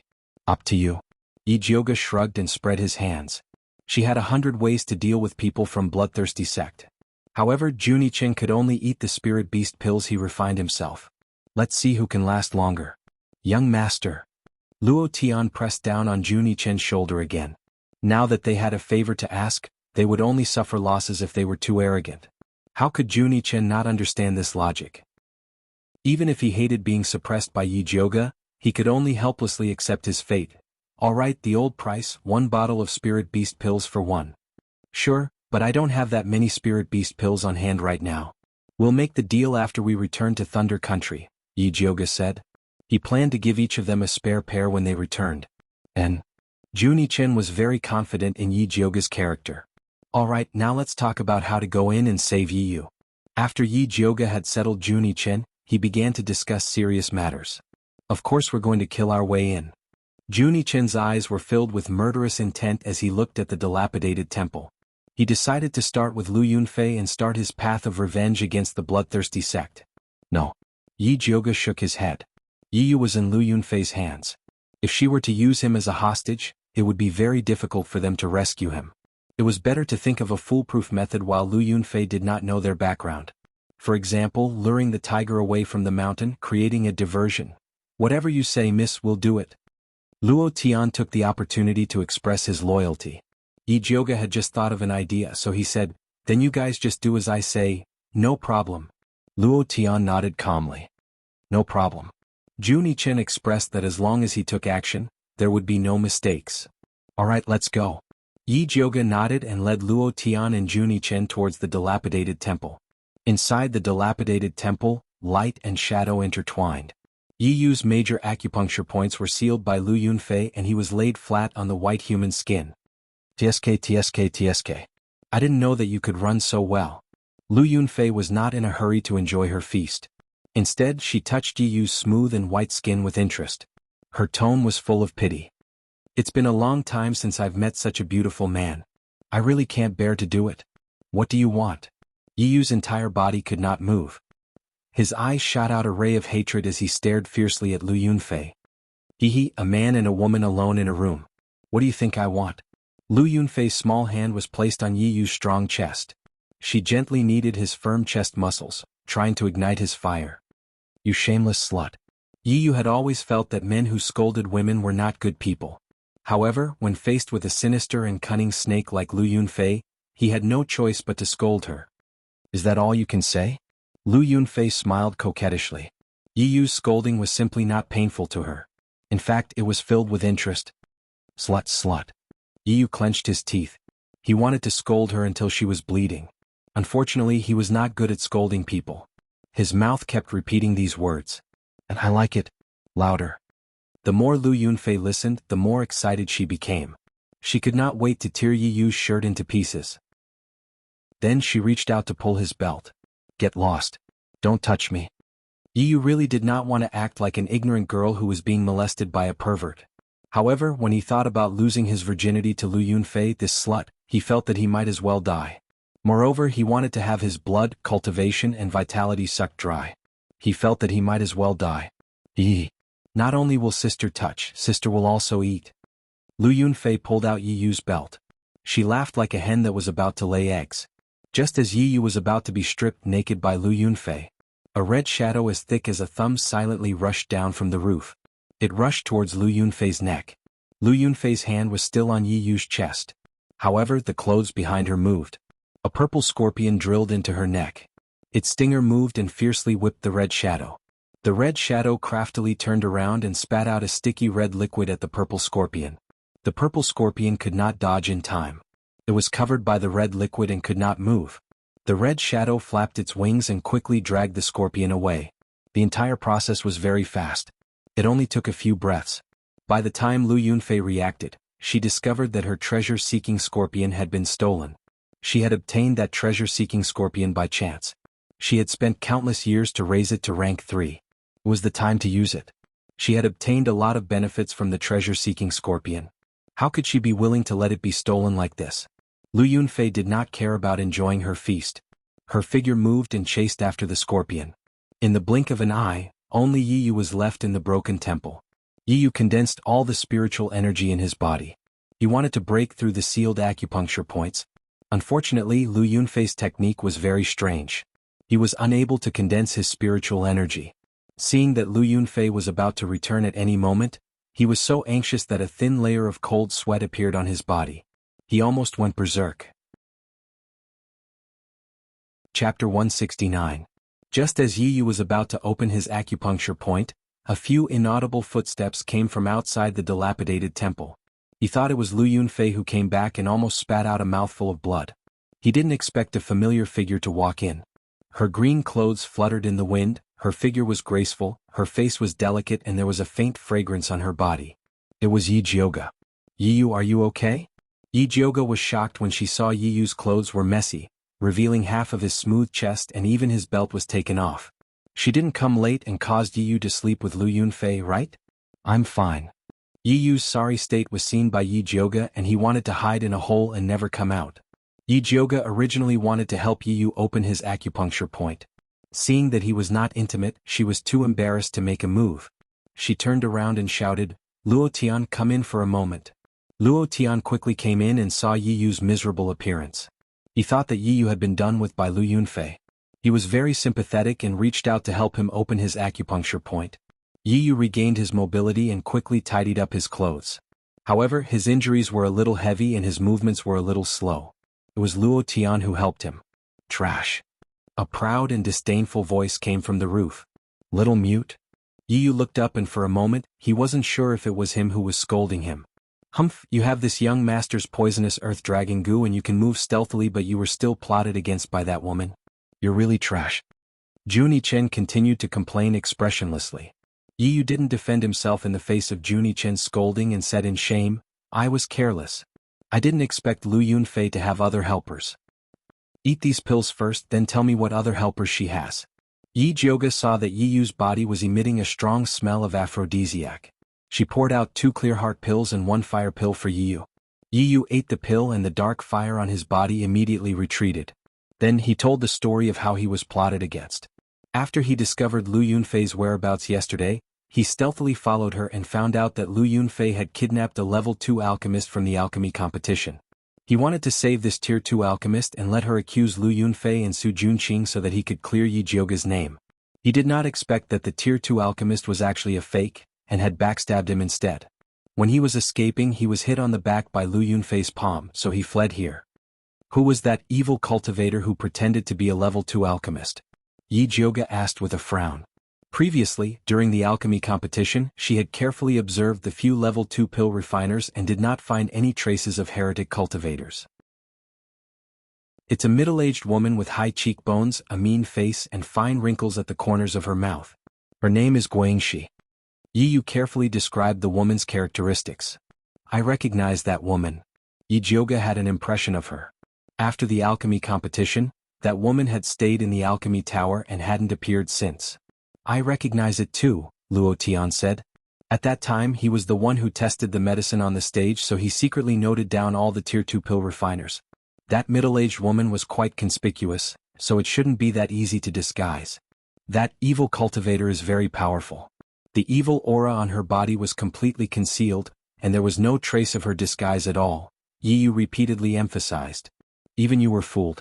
It seems that evil cultivator is very good at disguising. If she wants to cause any damage, then it will be troublesome. Yi Jiuge faintly felt uneasy. Yi Yu had always been good at disguising, and the evil cultivator who could fool him was definitely not simple. Young miss, why don't we leave this place first? My Xiaohong can't hold on much longer, Luo Tian said with a frown. That purple scorpion had a connection with Lu Yunfei, so he couldn't get rid of Xiaohong no matter what. You take Yi Yu and leave first, I will meet that Lu Yunfei, Yi Jiuge said in a deep voice. She had been tracking down the bloodthirsty sect's evil cultivators for so long, but she had only interacted with Su Junqing. Other than the bewitching art, she didn't know what other tricks the bloodthirsty sect had. She could take this opportunity to meet Lu Yunfei and find out more about the bloodthirsty sect's background. Young miss, Lu Yunfei has many tricks up her sleeves, but her schemes are not strong. You must be careful, Yi Yu said worriedly. I am here, what are you afraid of? Juni Chen said arrogantly. 4-1 we can give it a try. Luo Tian nodded. Although he and his young master had not fully recovered their powers, it was not a problem to test out that woman's methods. No need, Luo Tian, you take Yi Yu and leave. Little Mute will wait for me in the dark. It would be best if we can take her down, but we can't retreat at any time. Yi Jiuge only wanted to test Lu Yunfei's tricks, there was no need to leave so many people. Yes. Luo Tian was very confident in Yi Jiuge and the young master. Without saying anything else, he carried Yi Yu, who could not move freely, and turned to leave. Little Mute, summon Xiaohong here, Yi Jiuge ordered. Juni Chen's life gu could control all the gu raised by the blood cloak Miao people, and Luo Tian's Xiaohong was no exception. Juni Chen's expression was solemn, his mouth did not move, but his body made a strange trembling sound. Not long after, Xiaohong flew in like lightning and landed in front of Juni Chen. It looked very pathetic, the blood-red color of its body had faded a lot, and its spread wings could not stop trembling, that was a sign of overexertion. It was also dragging a palm-sized purple scorpion. Although it was frozen by the red liquid, it still looked like it was struggling to get out. Yi Jiuge immediately recognized that this unlucky scorpion was the one that lured him to the chaotic world. When the unlucky scorpion saw Yi Jiuge struggling even more, it seemed to know that it was going to be in big trouble. Give me that purple scorpion. Yi Jiuge stretched out his hand towards Juni Chen.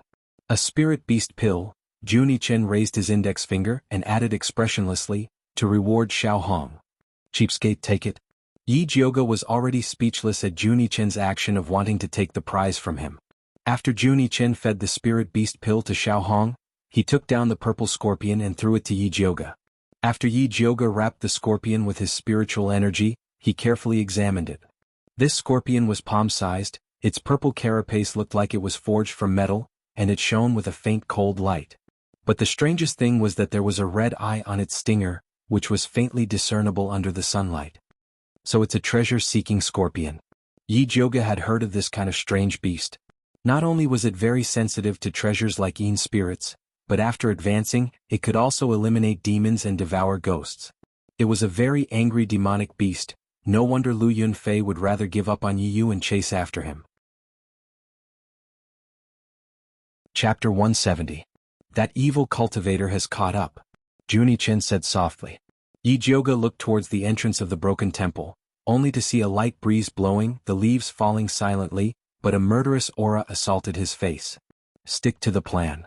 Yi-Jioga stuffed the treasure-seeking scorpion into his cloth bag, then raised his hand and condensed a purple lightning. Juni-chen's figure flashed and disappeared without a trace. Just as he disappeared, Lu Yunfei rushed back to the broken temple like lightning and was met with the purple lightning released by Yi-Jioga. When she came back, she was already prepared to be ambushed. She raised her hand and released a blood mist to deflect Yi-Jioga's lightning, then struck towards Yi-Jioga's chest. Yi-Jioga mobilized all the spiritual power in his body and raised his hand to meet her palm. The purple and red light fiercely collided, causing red and purple light to burst out. Lu Yunfei somersaulted and landed beside the broken temple door. Yi-Jioga stood in place without moving. On the surface, Yi-Jioga had the upper hand, but in fact she was at a disadvantage. Lu Yunfei's palm wind was very insidious. If it wasn't for her lightning spiritual power having the ability to ward off evil, she would have really been hit. You are Yi-Jioga? Lu Yunfei stood at the side of the door and sized up Yi-Jioga with her big watery eyes. She exclaimed in admiration, "You do have some good looks. You are barely qualified to be my ancestor's blood slave." You are Lu Yunfei?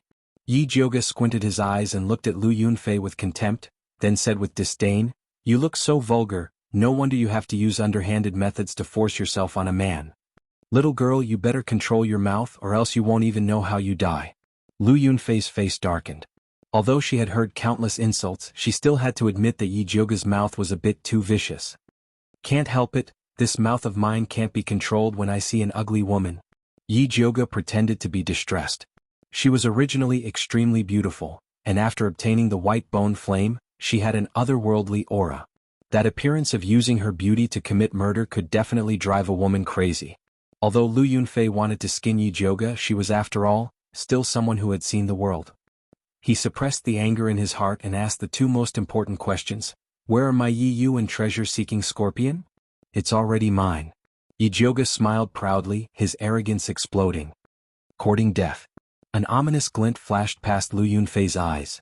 She had dominated the bloodthirsty sect for so many years, but she had never been humiliated like this. "You're the one courting death." Yi-Jioga's right hand formed a 5-thunder chant, and the purple lightning struck towards Lu Yunfei again. Lu Yunfei took out a small and exquisite blood-colored bell from her storage bag and gently shook it. A strange sound was transmitted over. When Yi-Jioga heard this voice, the blood in his body surged crazily, as though he wanted to break through the shackles and rush towards Lu Yunfei. Yi-Jioga was shocked. She quickly took out a clear heart pill and swallowed it. The cold feeling made her shiver. "To be able to withstand my blood bell sound, you are indeed not simple." Lu Yunfei raised her hand and shook the blood-colored bell twice. This time, the bell sound was even clearer, like a heavy hammer falling on Yi-Jioga's head. The blood in her body surged even more violently, like a herd of wild horses that had lost control, about to rush out of her pores. Yi-Jioga did not try to suppress the surging blood. Instead, he followed this feeling and shot out a thumb-thick bolt of purple lightning. Lu Yunfei did not expect that Yi-Jioga would still have a chance to fight back under the control of her blood bell sound. She stopped underestimating him, raised her hand and shot out a bloody light. After breaking through Yi-Jioga's lightning, the blood-colored bell in her hand shook even more violently. Yi-Jioga covered his ears and retreated 3 feet. He was about to pull out the Thunder Snake illusionary whip from his waist. However, Lu Yunfei suddenly opened her mouth and spat out a ball of thick bloody light. It turned into a blood-colored arrow and with a rotten stench, it shot towards Yi-Jioga's chest. Yi-Jioga was not far from her. Caught off guard, he could only take this attack head-on. At this crucial moment, Lil Red, who was lying on Juni-Chen's body, rushed out. The red light on its body exploded, and it turned into a fist-sized shadow. It opened its mouth and swallowed the blood-colored arrow. Retreat. Yi-Jioga took the opportunity to retreat, broke through the window and left the ruined temple. When Lu Yunfei heard the order to retreat, she thought that there was still an ambush in the ruined temple, so she stopped and searched carefully. When she rushed out of the ruined temple, she had already lost sight of Yi-Jioga. "Damned bitch, wait until I send you back to bloodthirsty sect. I will definitely let the ancestor refine you into a blood slave to feed the Spider King." Lu Yunfei gritted her teeth and cursed. After Yi-Jioga left the ruined temple, he quickly arrived at the place where he had agreed to meet Juni-Chen. Junie Chen was already waiting there. Is Lil Red alright? Yijioga asked. If Lil Red had not rushed out to help her take the hit, she would have suffered a huge loss. I'm fine. Junie Chen opened his palm. He saw that Lil Red's abdomen was as big as a ball, and its body was so red that it was about to drip blood. It was curled up and motionless. It has a baby? Yijioga asked hesitantly. He felt that Lil Red could give birth to a bunch of little goo at any time. Squeak squeak. Lil Red roared angrily. Yijioga inexplicably felt that she understood what Lil Red meant. She raised her head and asked Junie Chen, is it saying that I am male? I don't know, but it is indeed male. Junie Chen shook his head. He could only give orders to goo worms unilaterally, and could not understand what they were saying. Then why is its stomach so big? Yijioga was slightly worried. Although Lil Red was only a goo worm, if it died to save her, she would also feel guilty. Must have eaten too much. The blood arrow that Lu Yunfei shot out just now was extremely poisonous. If you were hit by it, you would have turned into a puddle of blood on the spot. Junie Chen understood that arrow very well. Many of his clansmen had died under that move in the past. Squeak squeak. Lil Red cried out again. Although it looked like it was going to explode at any time, it was still in good spirits. Lil Red saved you, don't you have anything to say? Junie Chen looked at Yijioga expressionlessly and asked for repayment with a serious face. There are only 2 left, take it. Yijioga sensibly took out the spirit beast pill. Although she had ways to neutralize the blood arrow even if Lil Red didn't come out, she couldn't let Lil Red down. Goo worms also had insect rights. Junie Chen took the spirit beast pill and stuffed it into Lil Red's mouth. After Lil Red swallowed it, although its stomach seemed even bigger, it began to hum with a satisfied expression. Shut up. Junie Chen reprimanded with a dark expression. He didn't want Yijioga to know that Lil Red swallowed the blood arrow not to save her, but because it was useful for Lil Red's evolution. After Lil Red finished absorbing the blood arrow and the spirit beast pill, it would be able to advance to the next level. Yijioga actually noticed a little, but Lil Red was her own worm. She was happy to see it evolve, so she didn't expose Junie Chen's intentions. Chapter 171. Luo Tian is summoning us. Let's go back. Junie Chen put Little Red back into his sleeve and ran towards the forest. Yijioga followed him and asked, do you recognize the blood-colored bell that Lu Yunfei took out?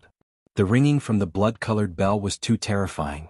If it weren't for the clear heart pill, she wouldn't have been able to resist it. If it were an ordinary person, they would have died. Junie Chen thought for a moment, then said, it's an artifact that Ancestor Bloodthirsty used his own blood essence to refine for his direct disciple. It's similar to the blood beads in that it can borrow his power. Although he learned a lot of information from the bloodthirsty ancestor with the help of the patriarch's blood, this information was usually buried in the depths of his mind and could only be triggered when he saw the real thing. Blood beads, blood bells, blood swords, bewitching art, disguise art. Yijioga secretly memorized these methods of the bloodthirsty sect. She planned to record them in a booklet and distribute it to Wan Xiang and the others so that they wouldn't have to take many detours when facing the bloodthirsty sect in the future. The 2 of them followed the clues left by Luo Tian and finally arrived at a hidden valley before sunset. Turning into the valley, they found a bonfire on the leeward side of the mountain wall, and the faint aroma of barbecued meat wafted in the air. They're quite carefree. Yijioga's tone was a little sour. Anyone who fought to the death with the enemy in a broken temple and came back to find their comrades barbecuing and drinking would not be happy. Junie Chen rarely expressed his approval. At this time Yiyu, who was squatting next to the bonfire and roasting a rabbit, noticed that Yijioga and the others had returned. Just as he was about to get up to greet him, a figure quickly strode towards Yijioga.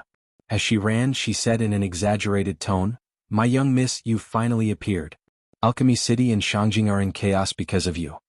No one else could have such exaggerated acting skills other than Bai Songling. Really? Yijioga raised his eyebrows and replied to Bai Songling, when did I become so important? Why didn't she know? Bai Songling smiled bitterly and said, think about it. Master Yun's granddaughter, the eldest legitimate daughter of the Yi family, and the former fiancée of the crown prince, turned out to be the leader of evil cultivators. Not only did she murder countless spiritualists who came to participate in the alchemy competition, but she also cruelly killed people from the Gong family. After being arrested, she killed people and escaped from prison. Gong Honglei has already sent a message back to the Spiritualist Alliance to list you as the most wanted criminal. Yi Yuxuan also posted on the Tianxia board, saying that he wants to cut off his father-daughter relationship with you. The crown prince even offered a bounty of 10,000 gold coins for your whereabouts. Su Yufeng and her mother went around saying bad things about you. Those passers-by who don't know what's going on will scold you like you're the greatest sinner in history. Bai Songling was not exaggerating at all. In fact, the current situation was even more serious than what he had said. Alchemists were originally a respected existence. No matter who made a move on them, it would be a huge taboo. After Yi Jiuge escaped from prison, the crown prince added fuel to the fire and falsely accused her reputation. If Yi Yuxuan could bear the pressure to support Yi Jiuge, then the public opinion would not have gone out of control. Unfortunately, not only did Yi Yuxuan not help Yi Jiuge, he even posted on the Qianxia board, saying that he wanted to cut off his father-daughter relationship with Yi Jiuge, and that her life and death would no longer have anything to do with him. In addition, Yi Shanshan and her mother had secretly and openly poured dirty water on Yi Jiuge's head, making people believe that Yi Jiuge was the head of a heretic cultivator. Yi Yuxian. Yi Jiuge gritted her teeth, wishing that she could bite those 3 words into pieces and spit them into the mud.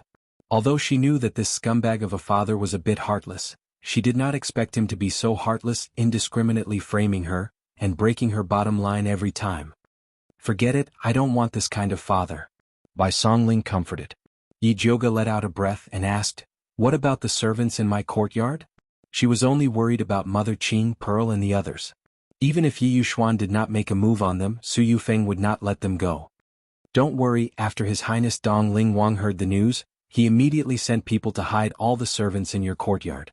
Bai Songling admired the servants of the Purple Forest Park.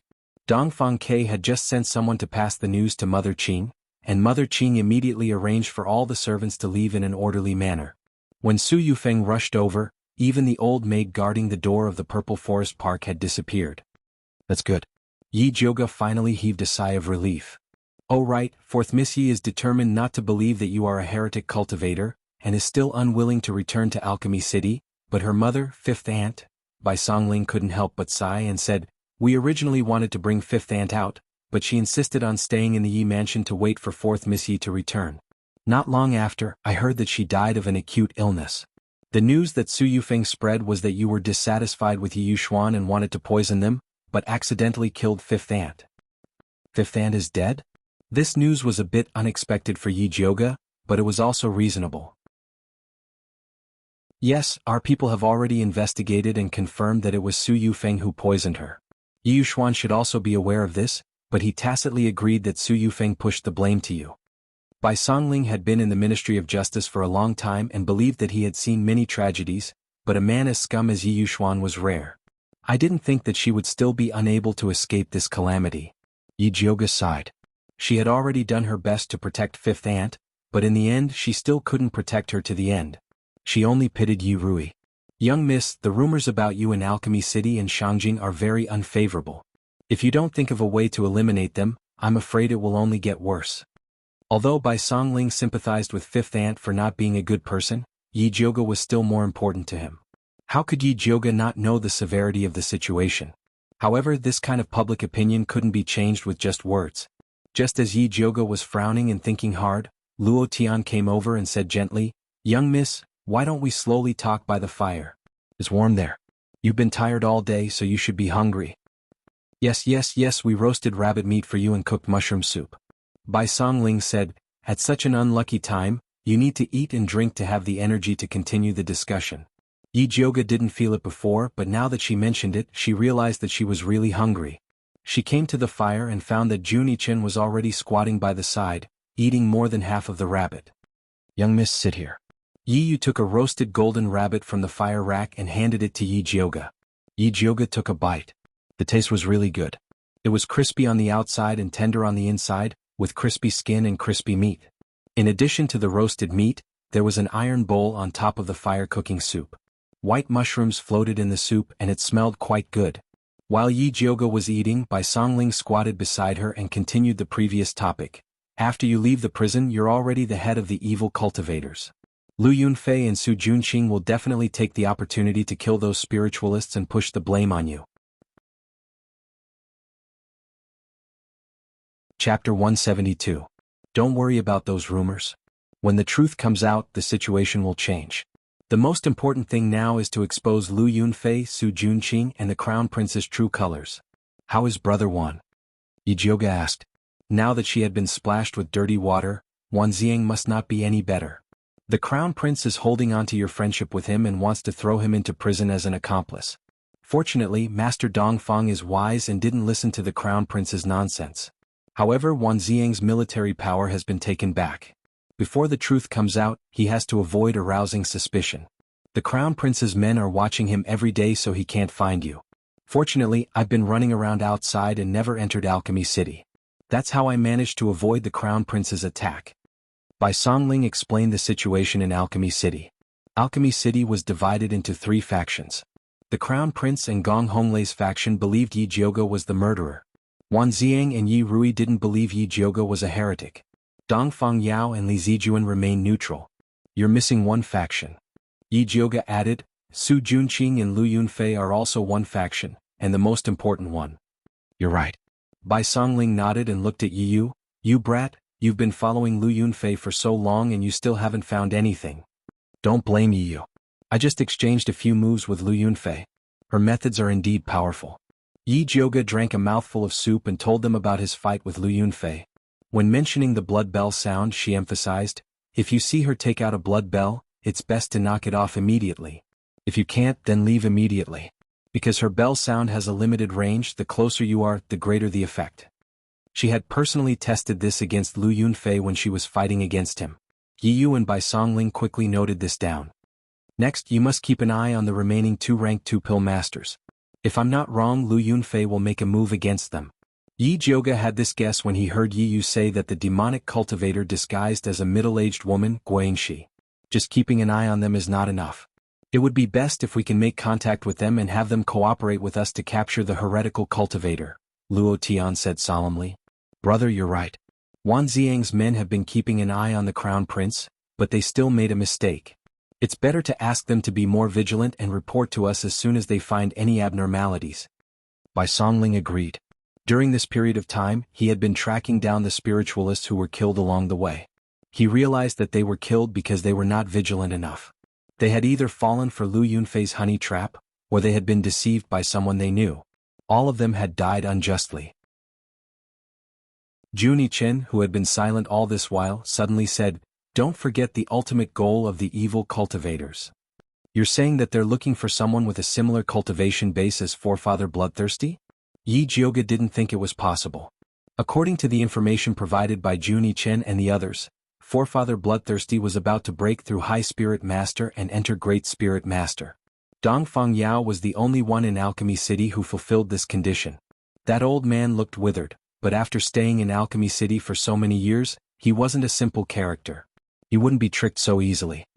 It's never wrong to be careful. Luo Tian's expression was gloomy. Back in the day, the Blood Cloak tribe was even more powerful, but they were still annihilated by Forefather Bloodthirsty. I'll write a letter to Li Zijuan later and have him give it to Grandmaster Dongfang. Yi Jiuge felt that Luo Tian was right. It was always better to be careful. Bai Songling sneaked up to Juni Chen and said, Little mute, I heard you have quite a few parasites on you. Sell one to me. Ever since he heard from Yi Yu that these parasites could fight against Bloodthirsty's poison, he couldn't wait to get his hands on one. Juni Chen expressionlessly stared at Bai Songling with a strong sense of resistance. He hated this talkative fellow. Give him one, Yi Jiuge said. She had already decided on all of Juni Chen's parasites, so she had the most say in this matter. Essence blood. Juni Chen unwillingly raised his sleeve to reveal the parasites on his arm. Here. Bai Songling happily squeezed his finger open and handed over a drop of essence blood. Soon a black dot flew over. After absorbing Bai Songling's essence blood, it quietly lay on his palm like a chicken. It will hatch tomorrow. Juni Chen put down his sleeve. So long? Bai Songling frowned and then asked, What will the parasites look like? Will they be as powerful as Yi Yu's? I don't know. This new batch of parasites will evolve according to their master's characteristics. Juni Chen was a little impatient. I'm so awesome, the parasites I raise won't be too bad. Bai Songling was full of confidence. She then moved to Yi Jiuge's side and said, When the time comes, give me a few bottles of Spirit Beast pills to raise parasites. 500 taels of silver per bottle, thank you. Yi Jiuge said bluntly. The elixirs she gave before were all one-time use. Now that they wanted to use spirit beast pills to raise parasites, she couldn't afford it. TSK 500 taels. Alright, I'll take one first. Although Bai Songling's heart ached, in order to raise a good parasite to save his life, he had to buy it no matter how expensive it was. I don't have any elixirs with me now. Let's talk about it later. Yi Jioga secretly decided to go back and refine spirit beast pills in batches. Alright. Bai Songling nodded. Oh right, Yiyu, how's your parasite? Yi Jioga turned his head and asked Yiyu. My black overlord isn't doing too well. Yiyu carefully took out his parasite from his belt. The once majestic black bug now looked shriveled and shriveled. It curled up in Yiyu's palm looking like it was half dead. It must have eaten the wrong poison. It will be fine after resting for a while. Junichen glanced at it and knew the problem. Although the poisonous earth dragon parasite could swallow a lot of poisons, some poisons were very harmful to it. For example, the aphrodisiac poison. After swallowing this poison, it would become excited. When it couldn't find a target to vent, it would become like this. After Yiyu heard this, he felt some heartache. He gently stroked the body of the Black Overlord. He was hit by Lu Yunfei's poisonous emotion palm. If not for the Black Overlord helping him to absorb more than half of the poison, even if he swallowed the clear heart pill, he would still turn into a beast of desire. Poor Overlord parasite. Yi Jioga deeply sympathized with it. Unfortunately, she didn't have any more spirit beast pills on hand. Otherwise, she would have given it a few to comfort it.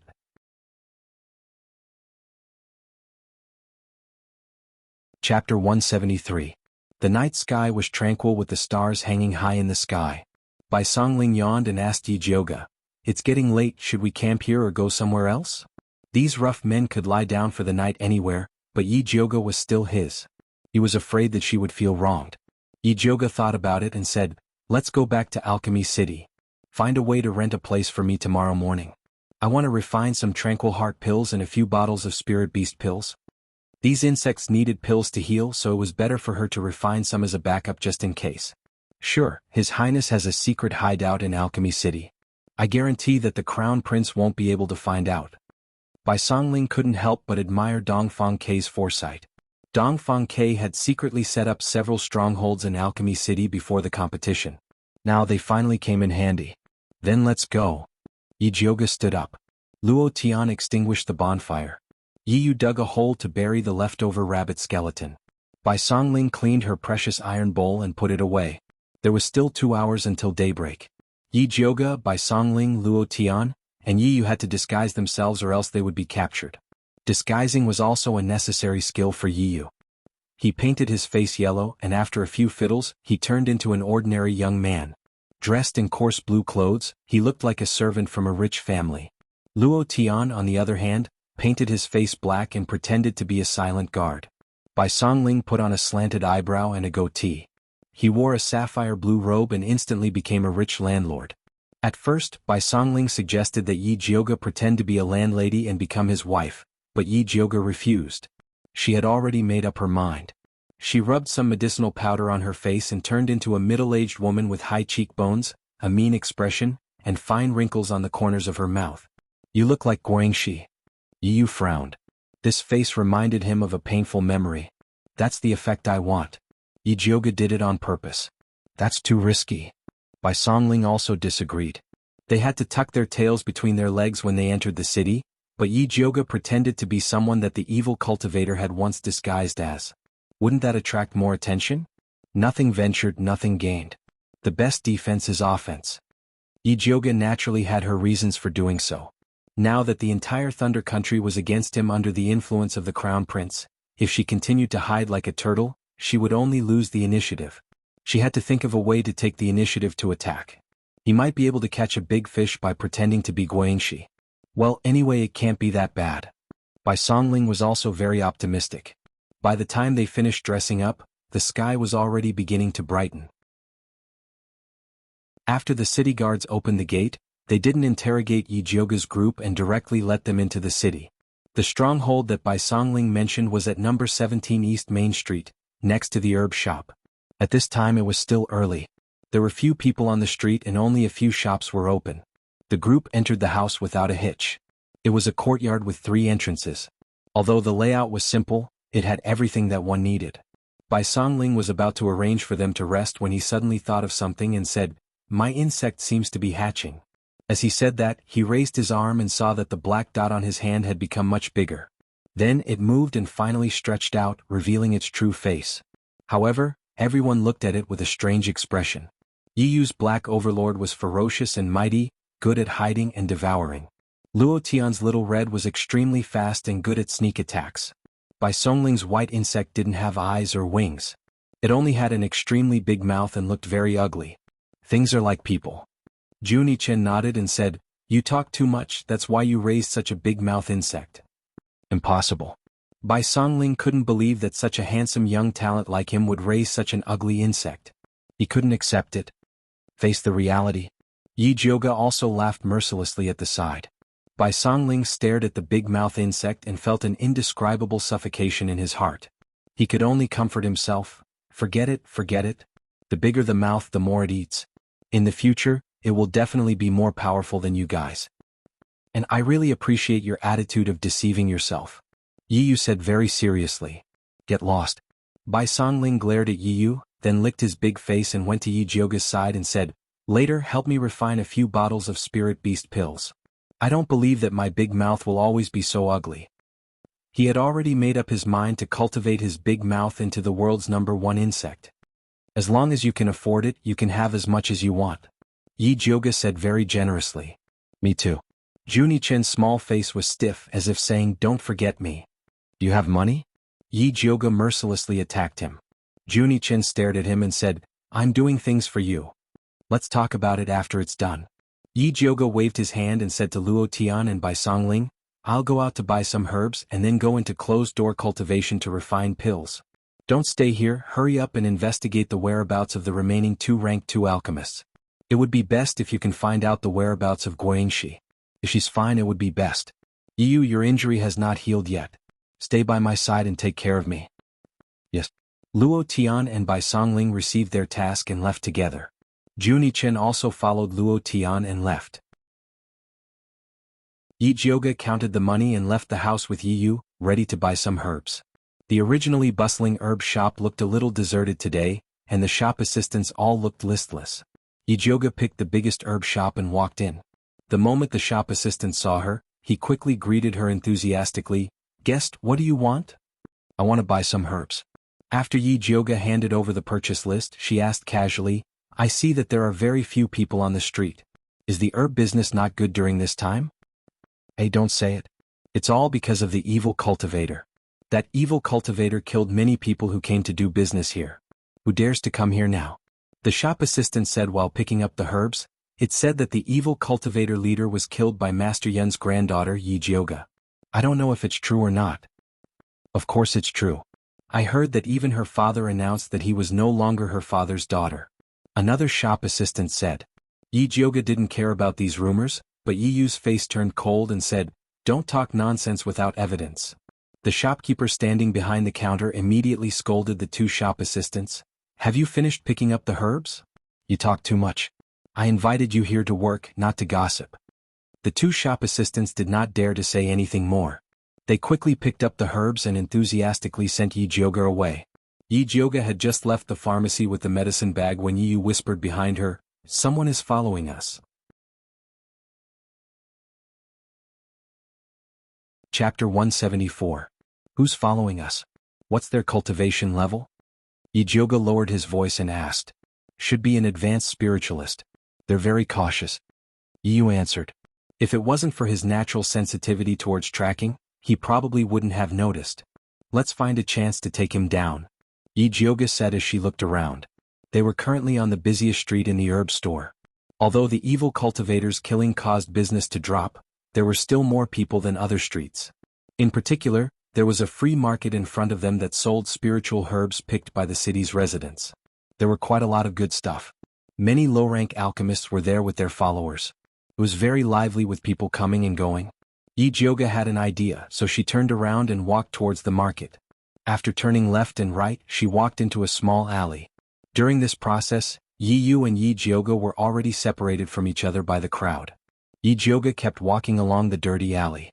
The further she went, the more secluded it became. At this time she could feel someone following her.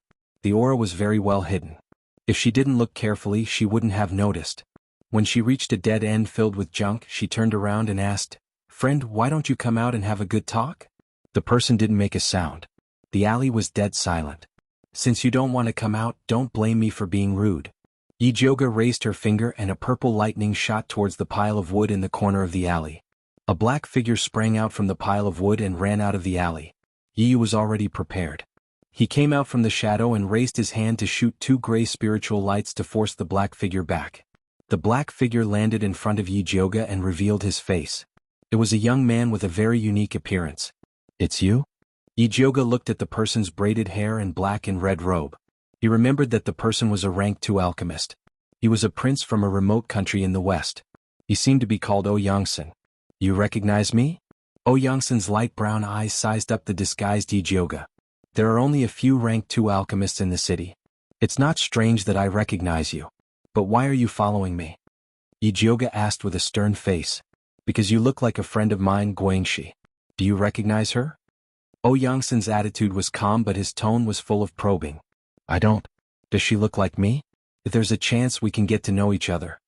Yijioga was expressionless. "There's no chance." Yangsen shook his head and said word by word, "She's dead. She was killed by an evil cultivator." Yijioga couldn't help but raise his eyebrows in surprise. Guangxi was really dead. However, a second-rank alchemist was killed by a heretical cultivator in Alchemy City. This matter shouldn't be kept a secret, so how did Yangsen find out? Yangsen seemed to have noticed the doubt in Yijioga's heart. He explained in a low voice, "Guangxi is my senior sister.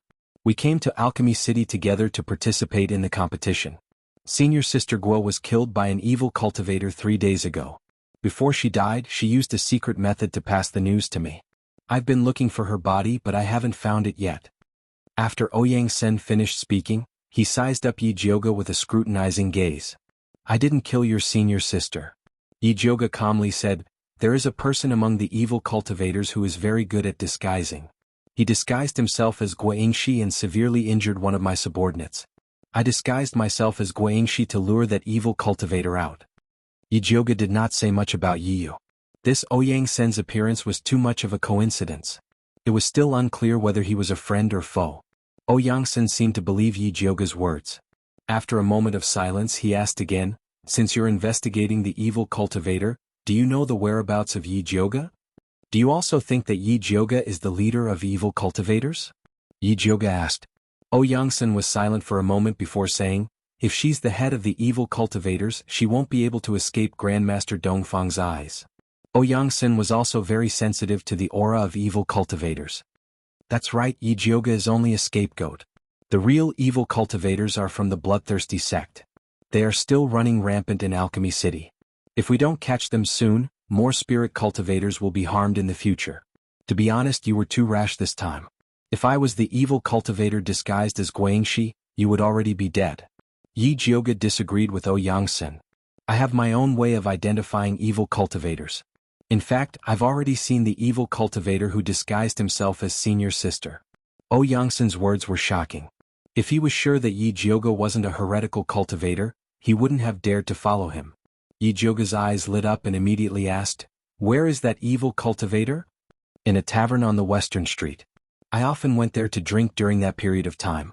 He must have purposely waited there for me to take the bait." Yangsen recalled the situation at the time. The evil cultivator's disguise was too perfect. If he didn't already know that senior sister was dead, perhaps he really would have fallen for it. Since he hasn't succeeded yet, he probably won't give up on you. You're in danger right now. Do you want to cooperate with us?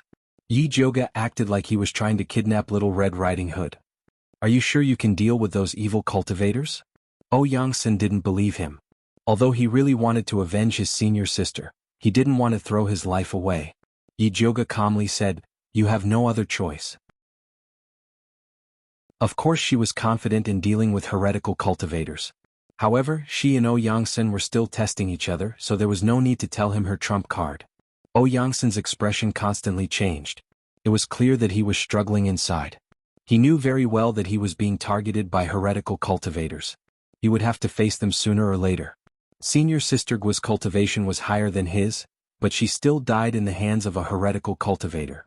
Needless to say, he would die. Even so, he could not afford to easily believe that the two spiritualists in front of him were obviously in disguise. You don't have to make a decision in a hurry. This communication talisman is for you. If you need anything, let us know immediately. We'll rush over to save you. However, heretical cultivators have always been strange. It's better to take the initiative than to be attacked. Think about it carefully. Yi Jioga took out a communication talisman. This thing was expensive. She only got 3 of them. Even Yi Yu and Wan Ziang couldn't bear to give them to Ouyang-sen. Thank you. Ouyang-sen took the communication talisman. Needless to say, Yi Jioga's actions made him feel more at ease. He started to seriously consider the possibility of cooperation. I still have something to do. Excuse me. Yi Jioga said goodbye and left with Yi Yu. Chapter 175. Eldest Miss, that guy is still watching us from behind. Yi Yu whispered. There's no rush. He's definitely more anxious than us. Yi Jioga said indifferently.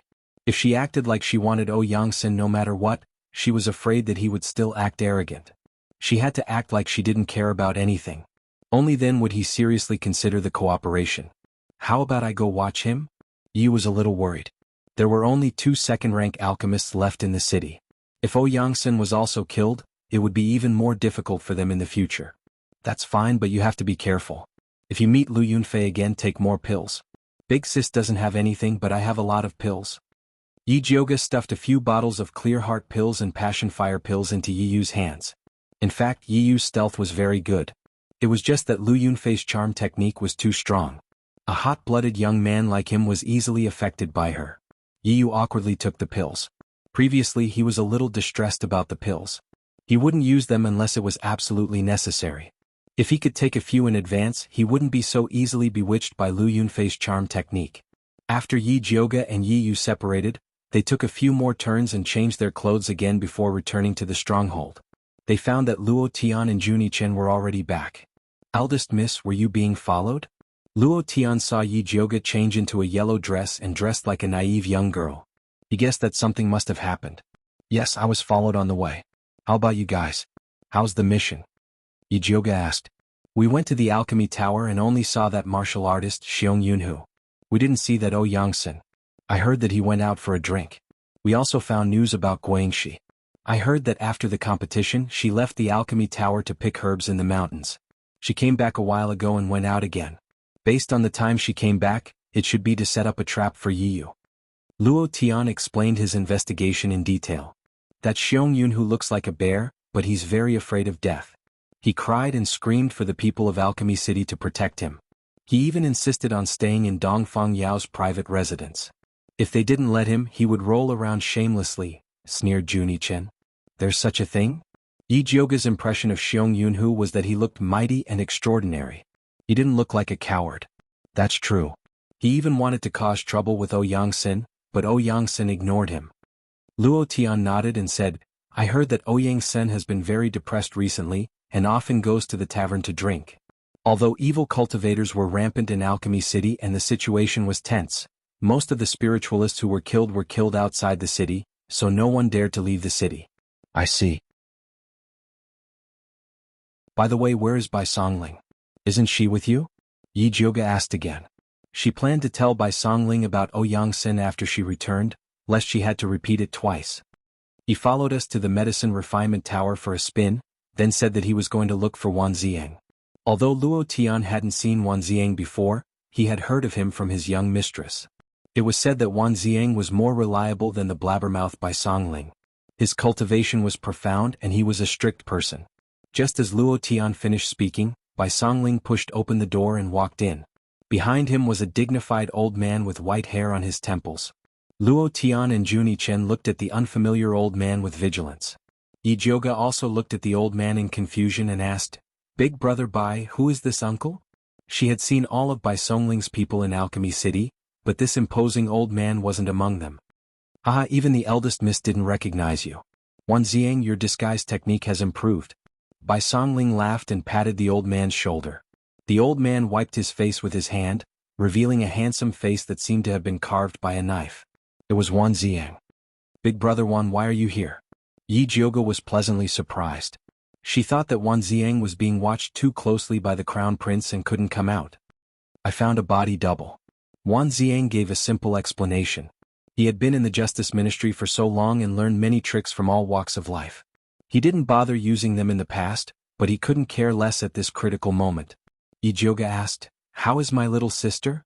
Does she know about fifth concubine's death?" Yi Rui was now imprisoned in Alchemy City because of her.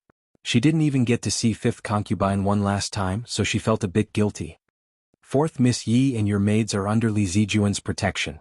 They are currently safe, but I was afraid that she would be too excited to hear about her mother's death, so I hid it from her. On the other hand, your maid Hua Dai went missing some time ago. Li Zijuan's group found her corpse outside the city.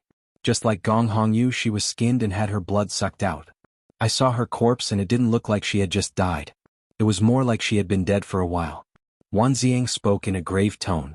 Although his military power was taken away, Grandmaster Dongfang and Li Zijuan didn't restrict his movements and would notify him if anything happened. Yi Jiuge asked, "When did Hua Dai go missing?" In fact, she had already guessed that Hua Dai was already dead. The Hua Dai who accused her that day was most likely the evil cultivator who was good at disguising himself. She had to admit that the evil cultivator was really powerful. Although she had some suspicions at that time, she still couldn't see any clues. The day Yi Yu was injured by Lu Yunfei.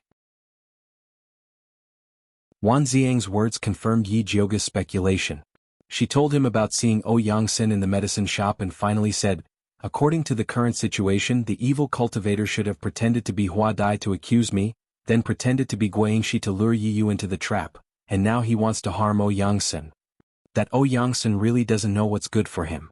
He's still dawdling even when he's about to die. If it was me, I would have directly tied him up and brought him back." Bai Songling said while rubbing her hands. "Our identities are shameful. If you tie him up and he runs away in anger, wouldn't we lose everything?" If she could tie him up, Yi Jiuge would have kept Yangsen alive for the new year. Eldest Miss is right. With the current situation, Yangsen will cooperate with us sooner or later. What we need to do now is to plan how to use him to catch those evil cultivators. Wan Ziang said in a deep voice. That evil cultivator in disguise is not difficult to catch. I'm just afraid that Lu Yunfei will follow us. I'm afraid that we won't be able to stop them from joining forces. Bai Songling sighed.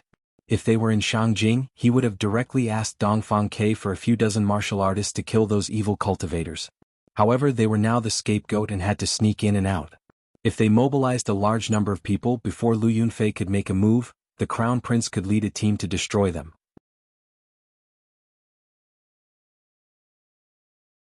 Chapter 176. This is indeed a problem. It would be best if we could separate them and defeat them. Wan Ziang had already heard about Lu Yunfei's methods from Bai Songling. He was also very afraid of Blood Bell and Blood Sharp Sword. "I have a way to lure Lu Yunfei away," Yi Jiuge said. "What way?" Bai Songling turned his head to look at her and said, "We only have a few people. If we need a lot of people to lure Lu Yunfei away, we won't be able to catch that evil cultivator." "Don't worry, we don't need our people to lure her away." Yi Jiuge took out a tightly bound purple scorpion from the bag he carried with him. It was also wrapped in thick yellow mud into a ball. Wan Ziang carefully looked at the scorpion and asked, "This is the scorpion that lured you to the pile of rocks?" "Yes." Yi Jiuge nodded. "Damn, then what are we waiting for? Quickly blow this guy up." Bai Songling screamed. If it wasn't for this stupid thing, Yi Jiuge wouldn't have been hit by the black pot. The huge purple scorpion heard Bai Songling's words and squeaked in fear. I didn't expect this big scorpion to have some intelligence." Bai Songling looked at the big scorpion in surprise. Ever since he raised the big mouth goo, he became more interested in spirit beasts and demonic beasts. "Idiot, you can't even recognize the mutated beast treasure-seeking scorpion," Juni Chen said expressionlessly. "What?" Bai Songling couldn't care less about quarreling with Juni Chen. He stared at Yi Jiuge and asked, "This is a mutated beast? Treasure-seeking scorpion, it sounded very awesome." "That's right, this is Lu Yunfei's treasure. As long as we use this thing as bait, Lu Yunfei will definitely fall for it." Yi Jiuge shook the treasure-seeking scorpion in his hand. She already had the fat black mouse, so she didn't care about this treasure-seeking scorpion. "Such a good treasure, it's better to keep it for myself." Bai Songling coveted it. Wan Ziang glared at him and asked Yi Jiuge, "What do you plan to do?" "I believe that Li Zijuan will be very interested in this treasure-seeking scorpion. Yi Jioga handed the treasure-seeking scorpion to Wan Ziang and said, "As for how to do it, big brother one should know better than me.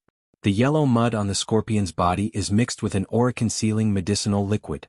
If you want to lure Lu Yunfei over, you just have to break the mud." "I understand." Wan Ziang took the treasure-seeking scorpion. Although Dongfang Yao was the most powerful person in the city, the second most powerful person wasn't Dongfang Jiaming. It was Dongfang Yao's prime disciple, Li Zijuan. Li Zijuan was a very cautious person. With Alchemy City in such a chaotic state and Dongfang Yao standing aside, he didn't dare to act recklessly.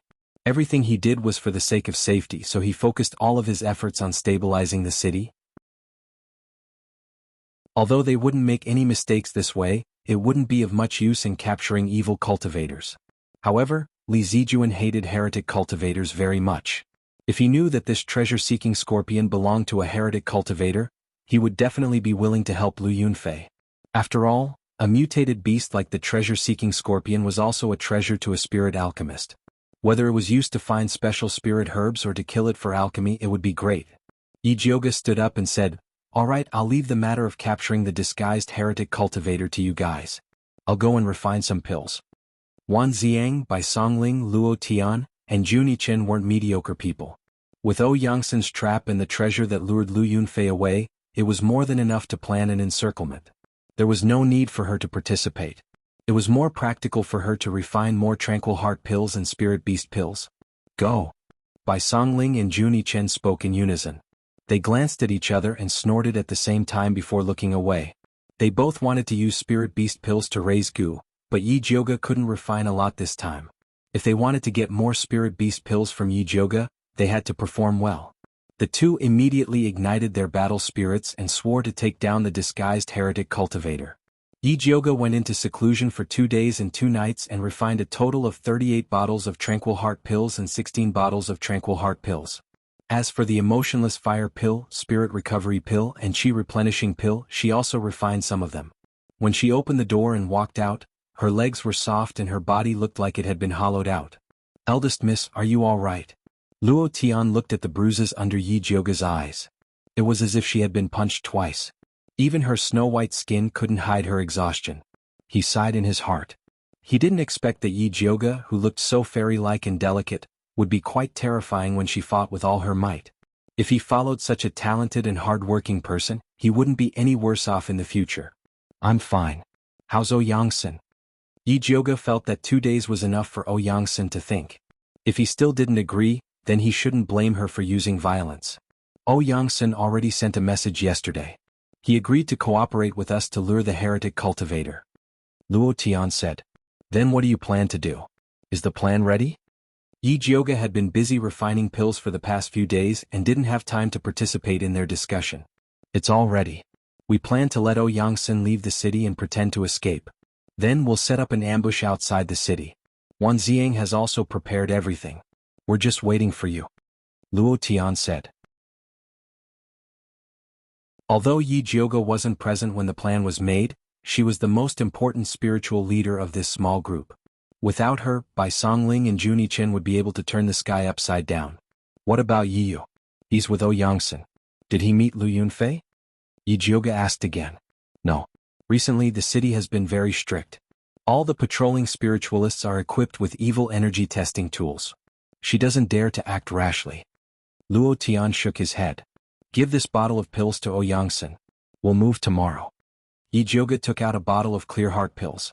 Although O Yangsen didn't lack pills as a spirit alchemist, they wouldn't be as powerful as the ones she refined. "Eldest miss, how many bottles of spirit beast pills have you refined?" Luo Tian embarrassedly asked. "Not many." Yi Jioga didn't want Juni Chen and Bai Songling to know about her stock. She didn't want them to chase after her like a debt collector. "Oh." Luo Tian couldn't hide the disappointment on her face. His lil red was about to advance. If it could eat some spirit beast pills, it would be less painful. "I'll give 1 bottle to each of you." Yi Jioga took out 4 bottles and gave them to Luo Tian. "Help me distribute them to them. Don't forget to record it down. 1 bottle costs 100 silver coins." Yi Jioga wasn't a nouveau riche. During this time she had spent a lot of money on alchemy. She couldn't act like she used to. 100 silver coins per bottle was already the cost price. After all, she used the best ingredients. If she sold them to others, she would definitely double the price.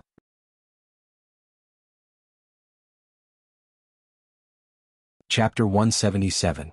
I'll definitely deliver the pills to them. Young miss, you've worked hard. Have a good rest. Luo Tian said excitedly. I'm going to sleep. Don't disturb me unless the sky falls down. Yi Jioga's legs were weak and her body was weak. She floated back to her room and fell asleep as soon as her head touched the bed. It was already noon the next day when she woke up. She was so hungry that she had to get up to look for food. Fortunately, Luo Tian was a careful person.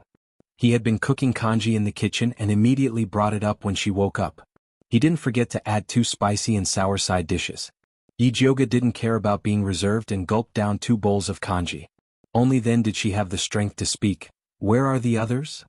Bai Songling and the young master have left the city to make arrangements. Yi Yu is still with Ouyangsen. They'll leave the city tonight when the gates are about to close. Luo Tian put away the bowls and chopsticks. Bai Songling originally wanted to stay with Yi Jioga, but after Jun Yichen's provocation, she left with him. The two had already agreed to compete to see who would fall into the trap first. Then let's go now. Yi Jioga stood up. Setting up a trap was an important task. She couldn't leave it to Jun Yichen and Bai Songling, these 2 unreliable enemies. After Yi Jioga and Luo Tian left the city, Luo Tian released Lil Red. The once big-bellied Lil Red had changed into a new appearance. His 2 small eyes were full of vigor. They were no longer long but round and fat. He looked very rich like a chafer. The 2 cicada wings on its back had become very strong. Dragging 2 more scorpions wouldn't be a problem anymore. Go find the young master. Luo Tian ordered Lil Red. It immediately flapped its wings and flew forward. Yi Jioga and Luo Tian quickly followed behind Little Red. The 2 ran for almost 4 hours before arriving in front of a hidden cave. The cave was overgrown with weeds and a short crooked tree. It was hard to notice if one didn't look carefully. Yi Jioga and Luo Tian didn't go in immediately. Instead, they let Lil Red check the situation so that it wouldn't ruin Bai Songling and Jun Yichen's arrangements. Not long after Lil Red flew in, the big mouth flew out together with it. After eating the bottle of spirit beast pills given by Bai Songling, the parasite insect, which originally only had a big mouth, also underwent some changes. The most obvious change was that its mouth had become smaller. It had a delicate head, a pure white body, and a pair of faintly glowing wings. It looked quite elegant, but no one knew what special use it would have. The 2 goo worms circled around in front of Luo Tian and landed on his shoulders. Eldest miss, you can go in now, Luo Tian said to Yi Jioga. Yi Jioga followed Luo Tian into the cave. The entrance was a long and narrow path. After turning a corner, it was a completely different world. The cavern was very spacious and there were a few openings on the walls. He had no idea where they led to. After Big Mouth flew to one of the caves, Bai Songling popped her head out and greeted Yi Jioga. Miss, you're here. Jun Yichen also emerged from another hole and looked at Yi Jioga with a reserved expression. How's your setup? Yi Jioga looked left and right but didn't see any clues.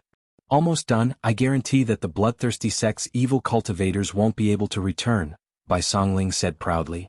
With me around, I guarantee that the bloodthirsty sect's evil cultivators won't be able to survive, Jun Yichen rushed to say. So confident? Yi Jioga opened his spiritual eye and searched around carefully. He immediately felt a little numb. He saw that the bottom of the ordinary gray wall was actually filled with black dots. Needless to say, it must be Jun Yichen's masterpiece. After this guy recovered his strength, not only could he control goo, he could also summon poisonous insects and snakes. Other than these densely packed poisonous insects and snakes, Bai Songling also set up many traps. If the evil cultivators really chased them here, they would definitely see ghosts immediately. Eldest miss, it's clean here. Come up and guard with me. Bai Songling waved to Yi Jioga. No need, I'll wait outside to ambush. As a reserved lady, Yi Jioga really didn't want these long creatures to stay in the same space. All right then. Bai Songling was a little disappointed that no one appreciated her magnificent feat. Jun Yichen didn't have any objections. After all, with Luo Tian accompanying her outside, it was no different from him accompanying her alone. Yi Jioga and Luo Tian left the cave. After restoring the weeds and trees in front of them, they each found a place to squat down. Night fell quickly. The gloomy night sky and the mountain wind whistled, bringing with it a damp and cold atmosphere. Yi Jioga squatted down on a big banyan tree branch and looked into the distance. Yi Yu followed Bai Songling to scout this cave, so there shouldn't be any mistakes. However, as long as they didn't come, her heart couldn't be at ease. Not long after, a group of figures appeared at the pitch-black foot of the mountain. They were running up the mountain quickly. Yi Jioga immediately became alert. She knew that the show was coming. This time, Yangsen had made a detailed plan to sneak away. He secretly used his refined high-grade pills and a large sum of money to hire 4 intermediate spiritualists to escort him away. These spiritualists were outsiders and had stayed in Alchemy City for a long time. Under the temptation of Yangsen's money, they agreed without hesitation. Yi changed his appearance and disguised himself as a wind spiritualist called Feng Qingyang. He was also among the group that escorted Yangsen. Seeing that they were not far from the cave, he pretended to be tired and asked, "Alchemist Yangsen, it's getting late. Why don't we find a place to rest?" A spiritualist called Xia Qinfeng said in a deep voice, "We're still very close to Alchemy City. Maybe we're still in the hunting range of evil cultivators. For safety's sake, let's hurry for a while." The other 2 spiritualists agreed with Xia Qinfeng's opinion. Although they were very tired, they didn't dare to rest when they thought about evil cultivators. Evil cultivators are scary, but the forest at night is also very dangerous. We've been running for a few hours and are very tired. If we encounter a powerful beast, I'm afraid we won't be able to handle it," Yi said reasonably. After hearing his words, the spiritualists were a little shaken and looked at their employer, Yangsen. Yangsen pretended to hesitate for a moment before he said to Yi, "Feng Qingyang, you're a wind spiritualist, so you're the fastest. Why don't you scout ahead and see if there's a suitable place to rest?" "Yes." Yi nodded and ran up the mountain like the wind. Once he was out of the sight of Yangsen and the other spiritualists, he quickly ran to the vicinity of the cave. "Yi, over here." Yi Jioga waved at Yi from under the banyan tree. Yi took a few steps and arrived next to Yi Jioga. "Are Bai Songling and the others ready? I'll bring Yangsen over in a moment." "Are they ready? Did the disguised evil cultivator follow us?" Yi Jioga asked. "I'm not sure, but Yangsen hired 3 spiritualists to escort him. I suspect that one of them is a disguised evil cultivator," Yi said in a deep voice.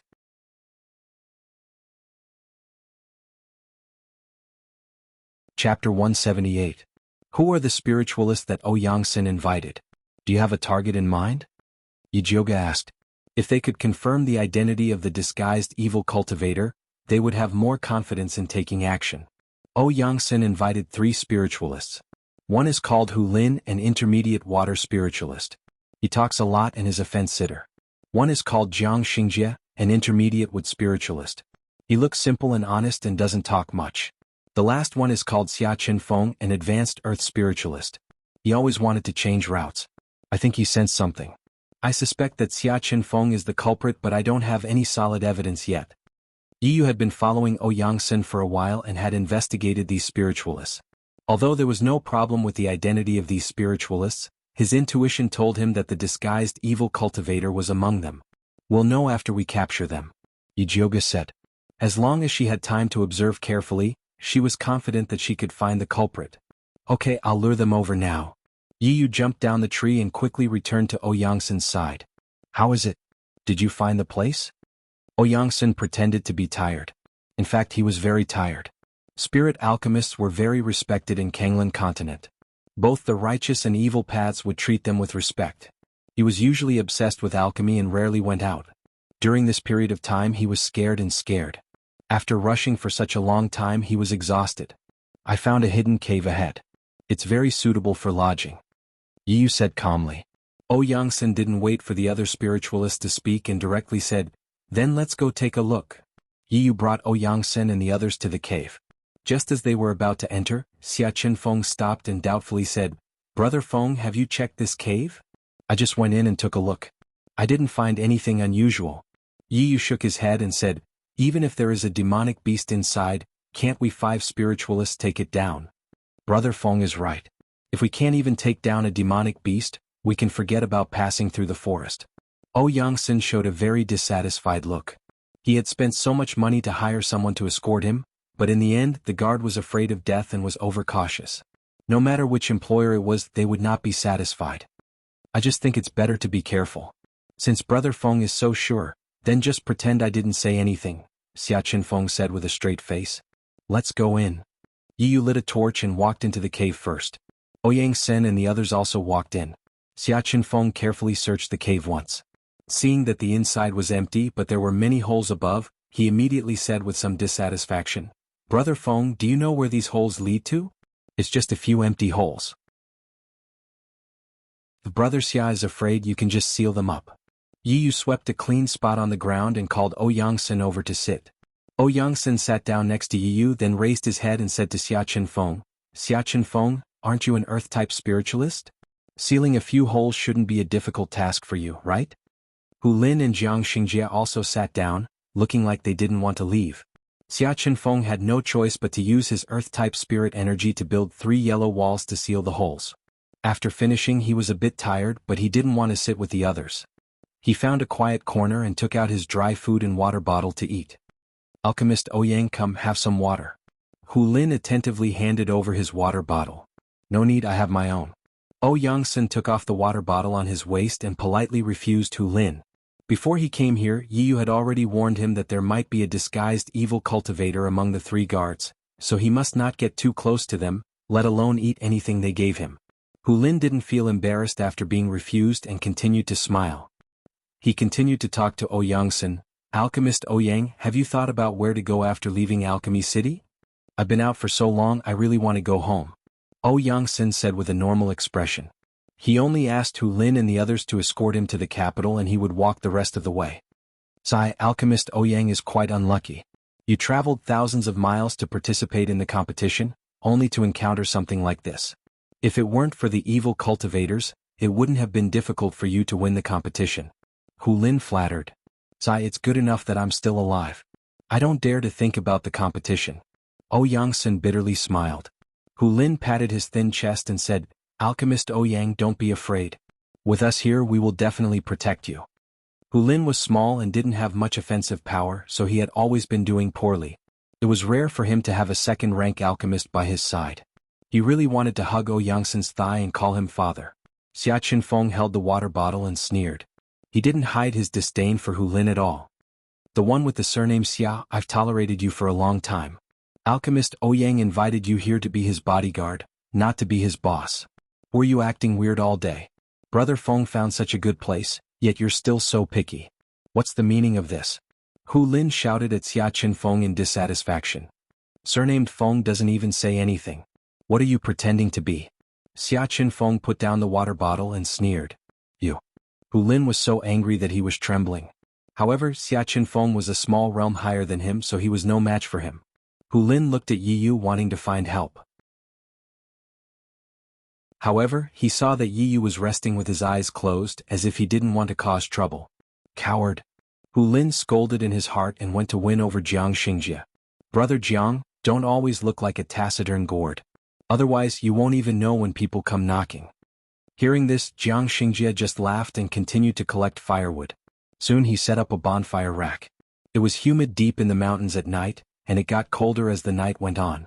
Not only could a bonfire drive away the cold, it could also drive away wild beasts.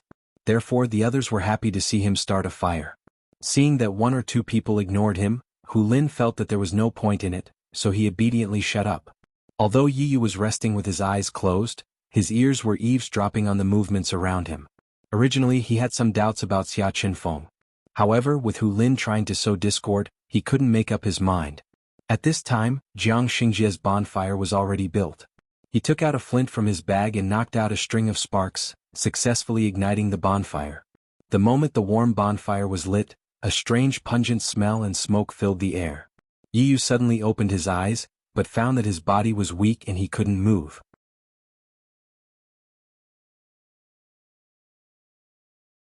Chapter 179. Yi Yu's body was numb and his head was dizzy. He felt a sharp pain in his arm. Black Tyrant, who was hiding under his sleeve, bit through his skin and began to take the poison. The others weren't so lucky. Hu Lin's eyes rolled back and he fell to the ground. Xia Chenfeng was furious, but he also couldn't resist.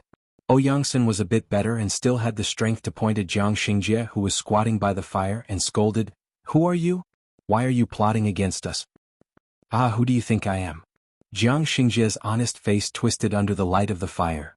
"You are a heretic and I have no grudge against you. Why are you following me?" Ouyang-sen shouted in horror. "You can only blame yourself for coming to Alchemy City. In your next life, reincarnate as an ordinary person. Jiang Xingjie grinned. A green wooden saber appeared in his hand and slashed at Yangsen. Yi Yu's spirit force recovered. He pulled Yangsen to the side and dodged Jiang Xingjie's attack. Jiang Xingjie's saber missed and looked at Yi Yu in surprise. Brat, you can still move after being hit by my muscle-weakening powder. Do you have some treasure on you? With that said, the blue spirit force around his body surged. His cultivation actually went from mid-rank to high rank. Then, the wooden saber in his hand turned into a spear and stabbed at Yi Yu with a sharp light. Although Black Tyrant had cured most of the poison in Yi Yu's body, he still couldn't move freely. Not to mention he was carrying Yangsen. Seeing that Jiang Xingjie's saber was about to cut his head, he quickly shouted, "What are you waiting for?" Just as Yi Yu finished speaking, countless black wasps suddenly burst out from the wall and buzzed toward Jiang Xingjie. Jiang Xingjie's expression changed. The green light on his body immediately turned into a vine armor to block the wasp's attack. He swung his saber and attacked even more fiercely. More than half of the wasps were immediately cut down. At this time, Bai Songling's proud voice came from behind the wall. "Little mute, I told you that your little bugs are useless. Watch me." Just as he finished speaking, countless gray-green vines emerged from the ground under Jiang Xingjie's feet and tightly wrapped around his calf. Juni Chen didn't dare to show any weakness. He controlled the venomous snake to spray venom on Jiang Xingjie's body. Very quickly, a large hole was formed in his rattan armor. Yi Yu had also caught his breath. He sneaked into Jiang Xingjie's shadow and wanted to use his puppet killer to take him down. Jiang Xingjie was greatly alarmed by the repeated attacks. He knew that he had fallen into a trap and immediately lost the will to fight. He formed a seal with both hands, and the rattan armor on his body immediately burst out with a putrid black gas that filled the entire cave. The venomous snakes and bees all fell to the ground in the black gas. Bai Songling immediately held her breath and stepped back. At the same time she took out the antidote pill. Yi Yu did not take out the medicine. Instead, he rushed forward to save the unconscious Yangsen and Hu Lin.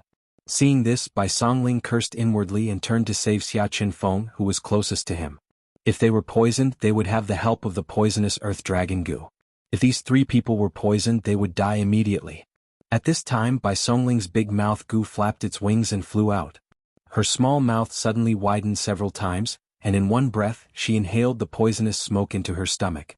Seeing this, Jiang Xingjie was even more alarmed. He sped up and flew towards the cave entrance. He passed through the narrow passage and was about to escape. Suddenly, a purple lightning snake lashed out from the cave entrance. The lightning snake's aura was wild and fierce. It was the power of a high-grade spirit weapon. Jiang Xingjie had nowhere to hide in the narrow passage. He could only gather all the spirit energy and evil energy in his arm to take this attack.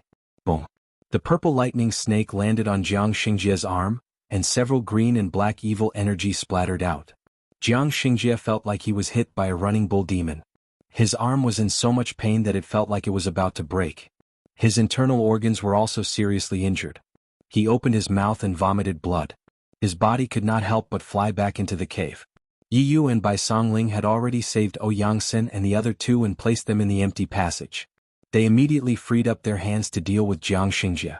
Under the attacks of the few people, Jiang Xingjie was finally beaten to the ground. "Stinking brat, I want to see just how amazing your disguise is."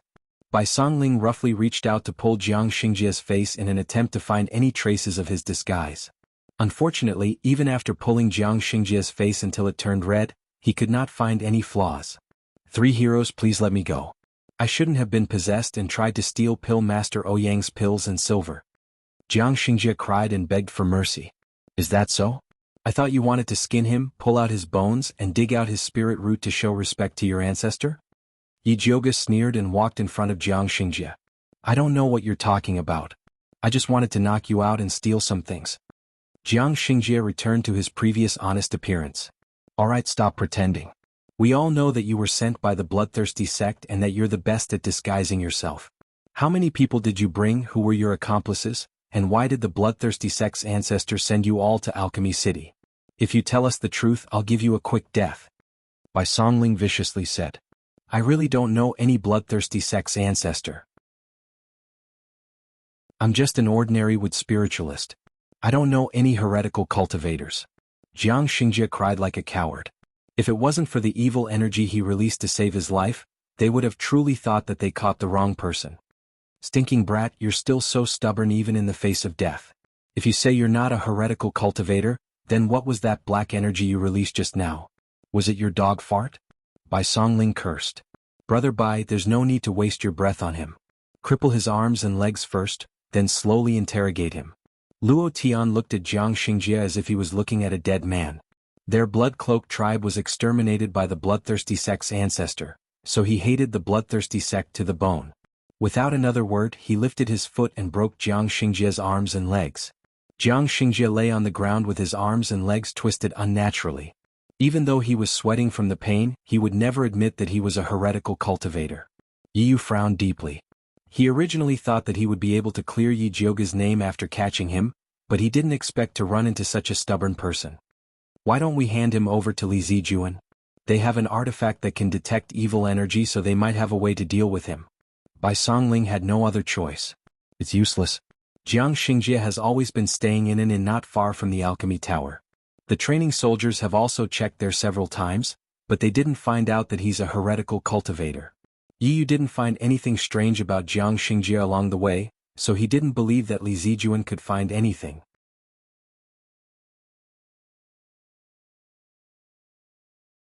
Chapter 180. Even if we can't detect evil energy with Ouyang Sen and the others' testimony, we can prove that he is a heretic cultivator, Bai Songling said, unconvinced. If he insists that he was possessed and wanted to rob us, Li Zijuan will at most lock him up. We won't be able to achieve our goal. Yi Yu shook his head. Their goal was to clear their young miss suspicions. If they can't prove that this guy is a murderous heretic cultivator, then it's useless. This won't work, that won't work, then what should we do? Bai Songling said dejectedly. Yi Yu couldn't help but look at Yi Jiuge. Yi Jiuge didn't say anything. She had already opened her spiritual eye, secretly observing Jiang Xingjie's body. On the surface, Jiang Xingjie looked like a normal spirit practitioner, without any evil energy on him. But she had just discovered something strange. Jiang Xingjie's back had a palm-sized brown wound. It looked like an old wound. But the strange thing was, every time his spirit energy moved to that wound, it would speed up. Yi Jiuge suddenly had an idea. She looked up and said to Yi Yu and the others, "Turn him over and press him down." Yi Yu was startled, but quickly regained her senses, flipping Jiang Xingjie over and pressing his upper body down. Bai Songling and Luo Tian pressed his lower body down. Jiang Xingjie seemed to have realized something, shouting with all his might, "I am a spirit practitioner, you can't torture me, otherwise I'll go to the Spirit Practitioner Alliance and sue you for mistreating prisoners." "TCH, you want to kill me? You dare to sue me for mistreating prisoners? What's wrong with me torturing you?" Bai Songling sneered. Yi Jiuge ignored Jiang Xingjie's noise. She took out her thunderfire needle, injecting spirit energy into it and pierced the wound on Jiang Xingjie's waist. Before the needle even touched Jiang Xingjie, the black gas on his body rose again. His crippled hands and feet were instantly healed. He struggled with all his might, instantly throwing Yi Yu and Bai Songling away. Seeing this, Luo Tian immediately hugged Jiang Xingjie's thigh. The blood cloak Miao tribe, besides refining goo, also trained their bodies. Luo Tian's body training technique was one of the best in the tribe. Using all her strength to suppress Jiang Xingjie, he didn't manage to break free. Yi Yu and Bai Songling immediately turned over and pressed Jiang Xingjie down again. Jiang Xingjie struggled like a trapped beast. Countless black gas burst out from his body and was absorbed by Bai Songling's big mouth goo. Bai Songling used her spiritual power to create a green vine net to trap Jiang Xingjie, but it was useless. In the end, Yi Jiuge used his lightning ability and chopped at Jiang Xingjie's neck. Jiang Xingjie's entire body twitched, his hair charred black, and he finally fainted. F***ck, I didn't expect this guy to pretend to be a pig to eat a tiger. Bai Songling wiped his sweat. He had thought that Jiang Xingjie had been beaten to a pulp. He hadn't expected Jiang Xingjie to counterattack so fiercely.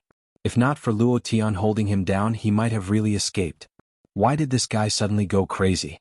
Did young mistress notice something? Yi Yu raised his head and looked at Yi Jiuge. Yi Jiuge squatted beside Jiang Xingjie and tore open the clothes on his back. He pointed at the old scar that was the size of a palm and said, "There's something inside. If I'm not wrong, there should be a high-grade magic artifact that can restrain evil energy inside." "There's something inside." Bai Songling pressed hard on the scar on Jiang Xingjie's back and found that there was indeed something inside. It was about the size of a fist and was hard. Even if he has a magic artifact that can conceal evil energy, it's impossible to disguise it so perfectly.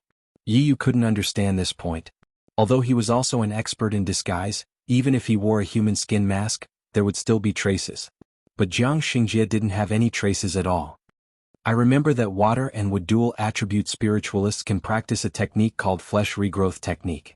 He should have used the flesh regrowth technique to fuse his skin with the victim's human skin mask. Look, other than the scar on his back, the color of his skin is very well proportioned. This is not normal. Yi Jiuge heroically tore Jiang Xingjie's clothes apart.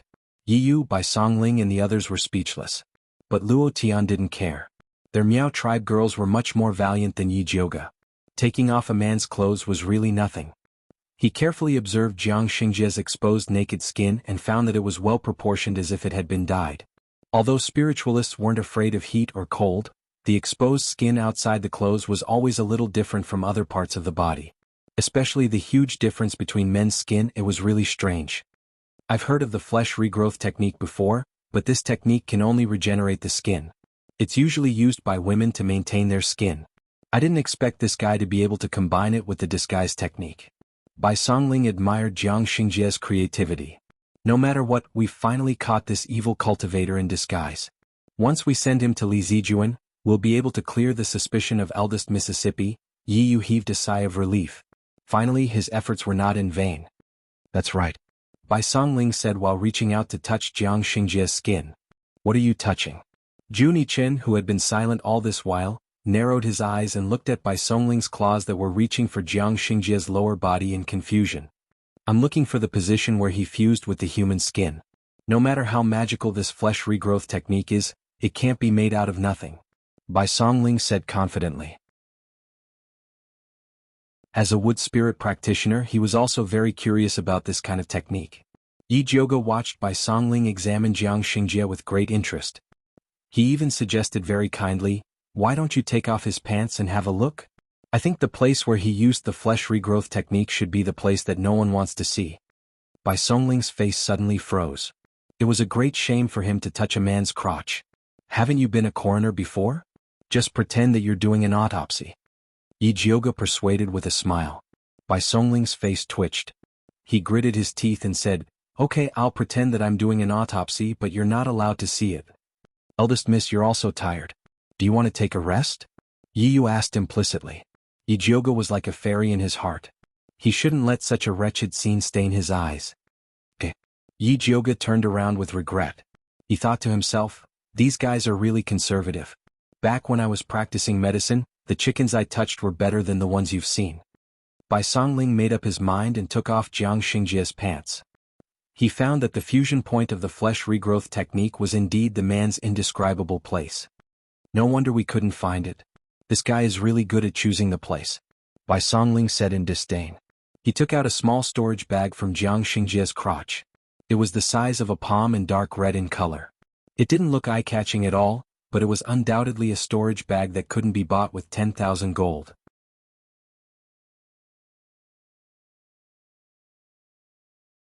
Chapter 181. Ancestor Bloodthirsty is really generous. He even gave them a storage bag, Luo Tian said with jealousy and hatred. That's right. Even when the Blood Cloak Miao tribe was at its peak, they didn't have such a thing. It wasn't that they didn't have the money to buy it, but they didn't have the connections. It was said that they could only get it in Great Soul City. Lu Yunfei also has a storage bag, Yi Yu added. He had followed Lu Yunfei for a long time and had seen her use it several times. Seems like this bloodthirsty patriarch isn't simple. Yi Jiuge's face was heavy.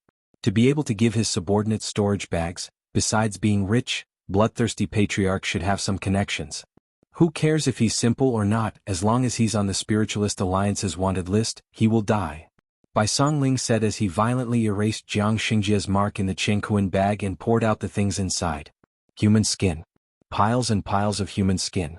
The human skin gave off a faint smell of blood, and the empty eyes on their faces told of their pain before they died. Bloodthirsty sect really deserves to die. Bai Songling couldn't help but kick Jiang Xingjie again. Alright, 2 kicks are enough. If you kick him to death, we'll have wasted our efforts. Yi Yu quickly stopped Bai Songling. Yeah, with these things we can bring Jiang Xingjie to justice and clear Mrs. Suspicion. Luo Tian nodded. Bai Songling's face looked better. He held the storage bag and said to Yi Jioga, "Miss, although this storage bag isn't big, it can be used. Keep it for yourselves. I don't need it." Yi Jioga shook her head decisively. She felt disgusted at the thought that this thing was taken out from Jiang Xingjia's crotch. Lu Yunfei has another one. Yi Yu also felt that it wasn't appropriate for Yi Jioga to use this thing. It was better to take Lu Yunfei's. "Alright, then leave it with me first. We'll discuss how to deal with this storage bag later." Bai Songling put the storage bag away. "Get O Yangsen and the others down first," Yi Jioga said. They were important witnesses. He was still a criminal, so it wasn't appropriate for him to show his face. Only O Yangsen and the others could clear his name. Yi Yu brought O Yangsen, Xia Qinfeng and Hu Lin down. 3 antidote pills woke them up. "Don't kill me, don't kill me." Hu Lin screamed as soon as he opened his eyes. "Brother Hu, calm down. We've already caught that heretic cultivator." Yi Yu hurriedly held him back. "What evil cultivator? Are you saying that Jiang Xingjie is an evil cultivator?" Hu Lin was confused. He had fainted earlier, so he didn't see Jiang Xingjie's true form. "Yeah." Just as Yi Yu finished speaking, O Yangsen and Xia Qinfeng woke up as well. "Has the heretic been caught?" O Yangsen asked Yi Yu excitedly. "Yes." Yi Yu nodded. "What the hell is going on?" Xia Qinfeng frowned. He kept having the feeling that this fellow surnamed Feng and O Yangsen seemed to be hiding something from him. "Brother Xia, is this how you treat your savior?" Although Xia Qinfeng's suspicions had been cleared, Yi Yu still did not have a good impression of him. "Humph, my savior?" Xia Qinfeng's eyes swept over by Songling and the others as he sneered. "I think they're playing us like monkeys." Obviously, he had already seen that Yi Yu was using O Yangsen to lure the heretic cultivator.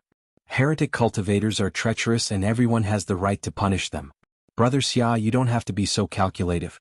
When we send this heretic cultivator to Medicine Master Dongfang, we will not forget your contribution." Yi Jioga tried to smooth things over. "You really want to give us a contribution?" Hu Lin was originally prepared to make a scene after hearing Xia Qinfeng's words, but when he heard this, he immediately changed his expression. "Of course. If it weren't for your help, how could we have possibly caught this vicious criminal?" Yi Jioga said in an awe-inspiring manner as if he was serious. Her most important goal was to clear her name, so there was no harm in giving the credit to Xia Qinfeng and the others. Anyway, there were still Lu Yunfei and Su Junqing, the 2 big heads. Catching them would be the biggest contribution. "Umph." Xia Qinfeng snorted coldly and finally stopped making a scene. "This guy killed my senior sister. I want him to have a taste of living hell." O Yangsen stared fiercely at the unconscious Jiang Xingjie and pounced on him, wanting to vent his anger by beating him up. "Brother O Yangsen, calm down." Yi Yu hurriedly stopped him. O Yangsen's fist had already landed on Jiang Xingjie's body. However, the moment he punched him, he noticed that something was wrong. The cold touch was like that of a dead person's. O Yangsen stretched out his hand to feel Jiang Xingjie's breath and immediately cried out, "How did he die?" "What?" Bai Songling hurriedly pushed O Yangsen away and crouched down to feel Jiang Xingjie's pulse. "He really was dead. It wasn't me. I only punched him once. I didn't use any strength at all." O Yangsen hurriedly shook his head. "He committed suicide." Yi Jioga glanced at him and saw that Jiang Xingjie had died by severing his own meridians. What a miscalculation, thinking that everything would be fine after he fainted. He didn't think that he could commit suicide. This was troublesome. Even if he's dead, he's still an evil cultivator. Dragging him to Alchemy City will still be useful. Bai Songling stood up with a dark expression and said, "Let's not waste any more time. Let's hurry back." It was already late at night. If they rushed back at night, they would arrive at Alchemy City at daybreak. Let's go now." Hu Lin's fighting spirit was high. It would be a waste not to take such a free merit. Xia Qinfeng and O Yangsen also felt that staying here was fraught with trouble, so they nodded in agreement. Yi Jioga's group then carried Jiang Xingjie's body towards Alchemy City. Along the way, Junichen used his poisonous snakes and bees to open a path. No demonic beasts came to disturb them, so the group smoothly arrived at Alchemy City. At this time, the sky was already bright. Alchemy City had already opened its gates to check the people entering and leaving. The guards saw Yi Jioga's group covered in dust and carrying a black bag, so they immediately became vigilant. "Stop, what's inside?" One of the guards raised his spear and pointed it at Bai Songling, who was standing at the front. "This is the corpse of an evil cultivator," Bai Songling proudly said. "What?" The guards thought they heard wrong. We are the guards of a second-rank alchemist, O Yangsen. Alchemist O Yangsen was attacked by an evil cultivator outside the city. We did our best to resist and finally killed the evil cultivator. Bai Songling's voice wasn't loud, but it caused an uproar among the guards. The captain of the guards came out and carefully looked at Bai Songling and O Yangsen's group. He cautiously said, Alchemist O Yangsen, this matter regarding evil cultivators is not something ordinary. I can't make this decision alone. Please wait for a moment, I'll go ask my superior. With that, the captain had the other guards protect O Yangsen's group while he hurriedly ran towards the alchemy tower. Xiao Bai, you're making such a big deal, what if something goes wrong? Yi Yu whispered in disapproval. You know how famous the young miss is right now. If we don't make a big deal out of it, how can we clear her name? Bai Songling was very thoughtful.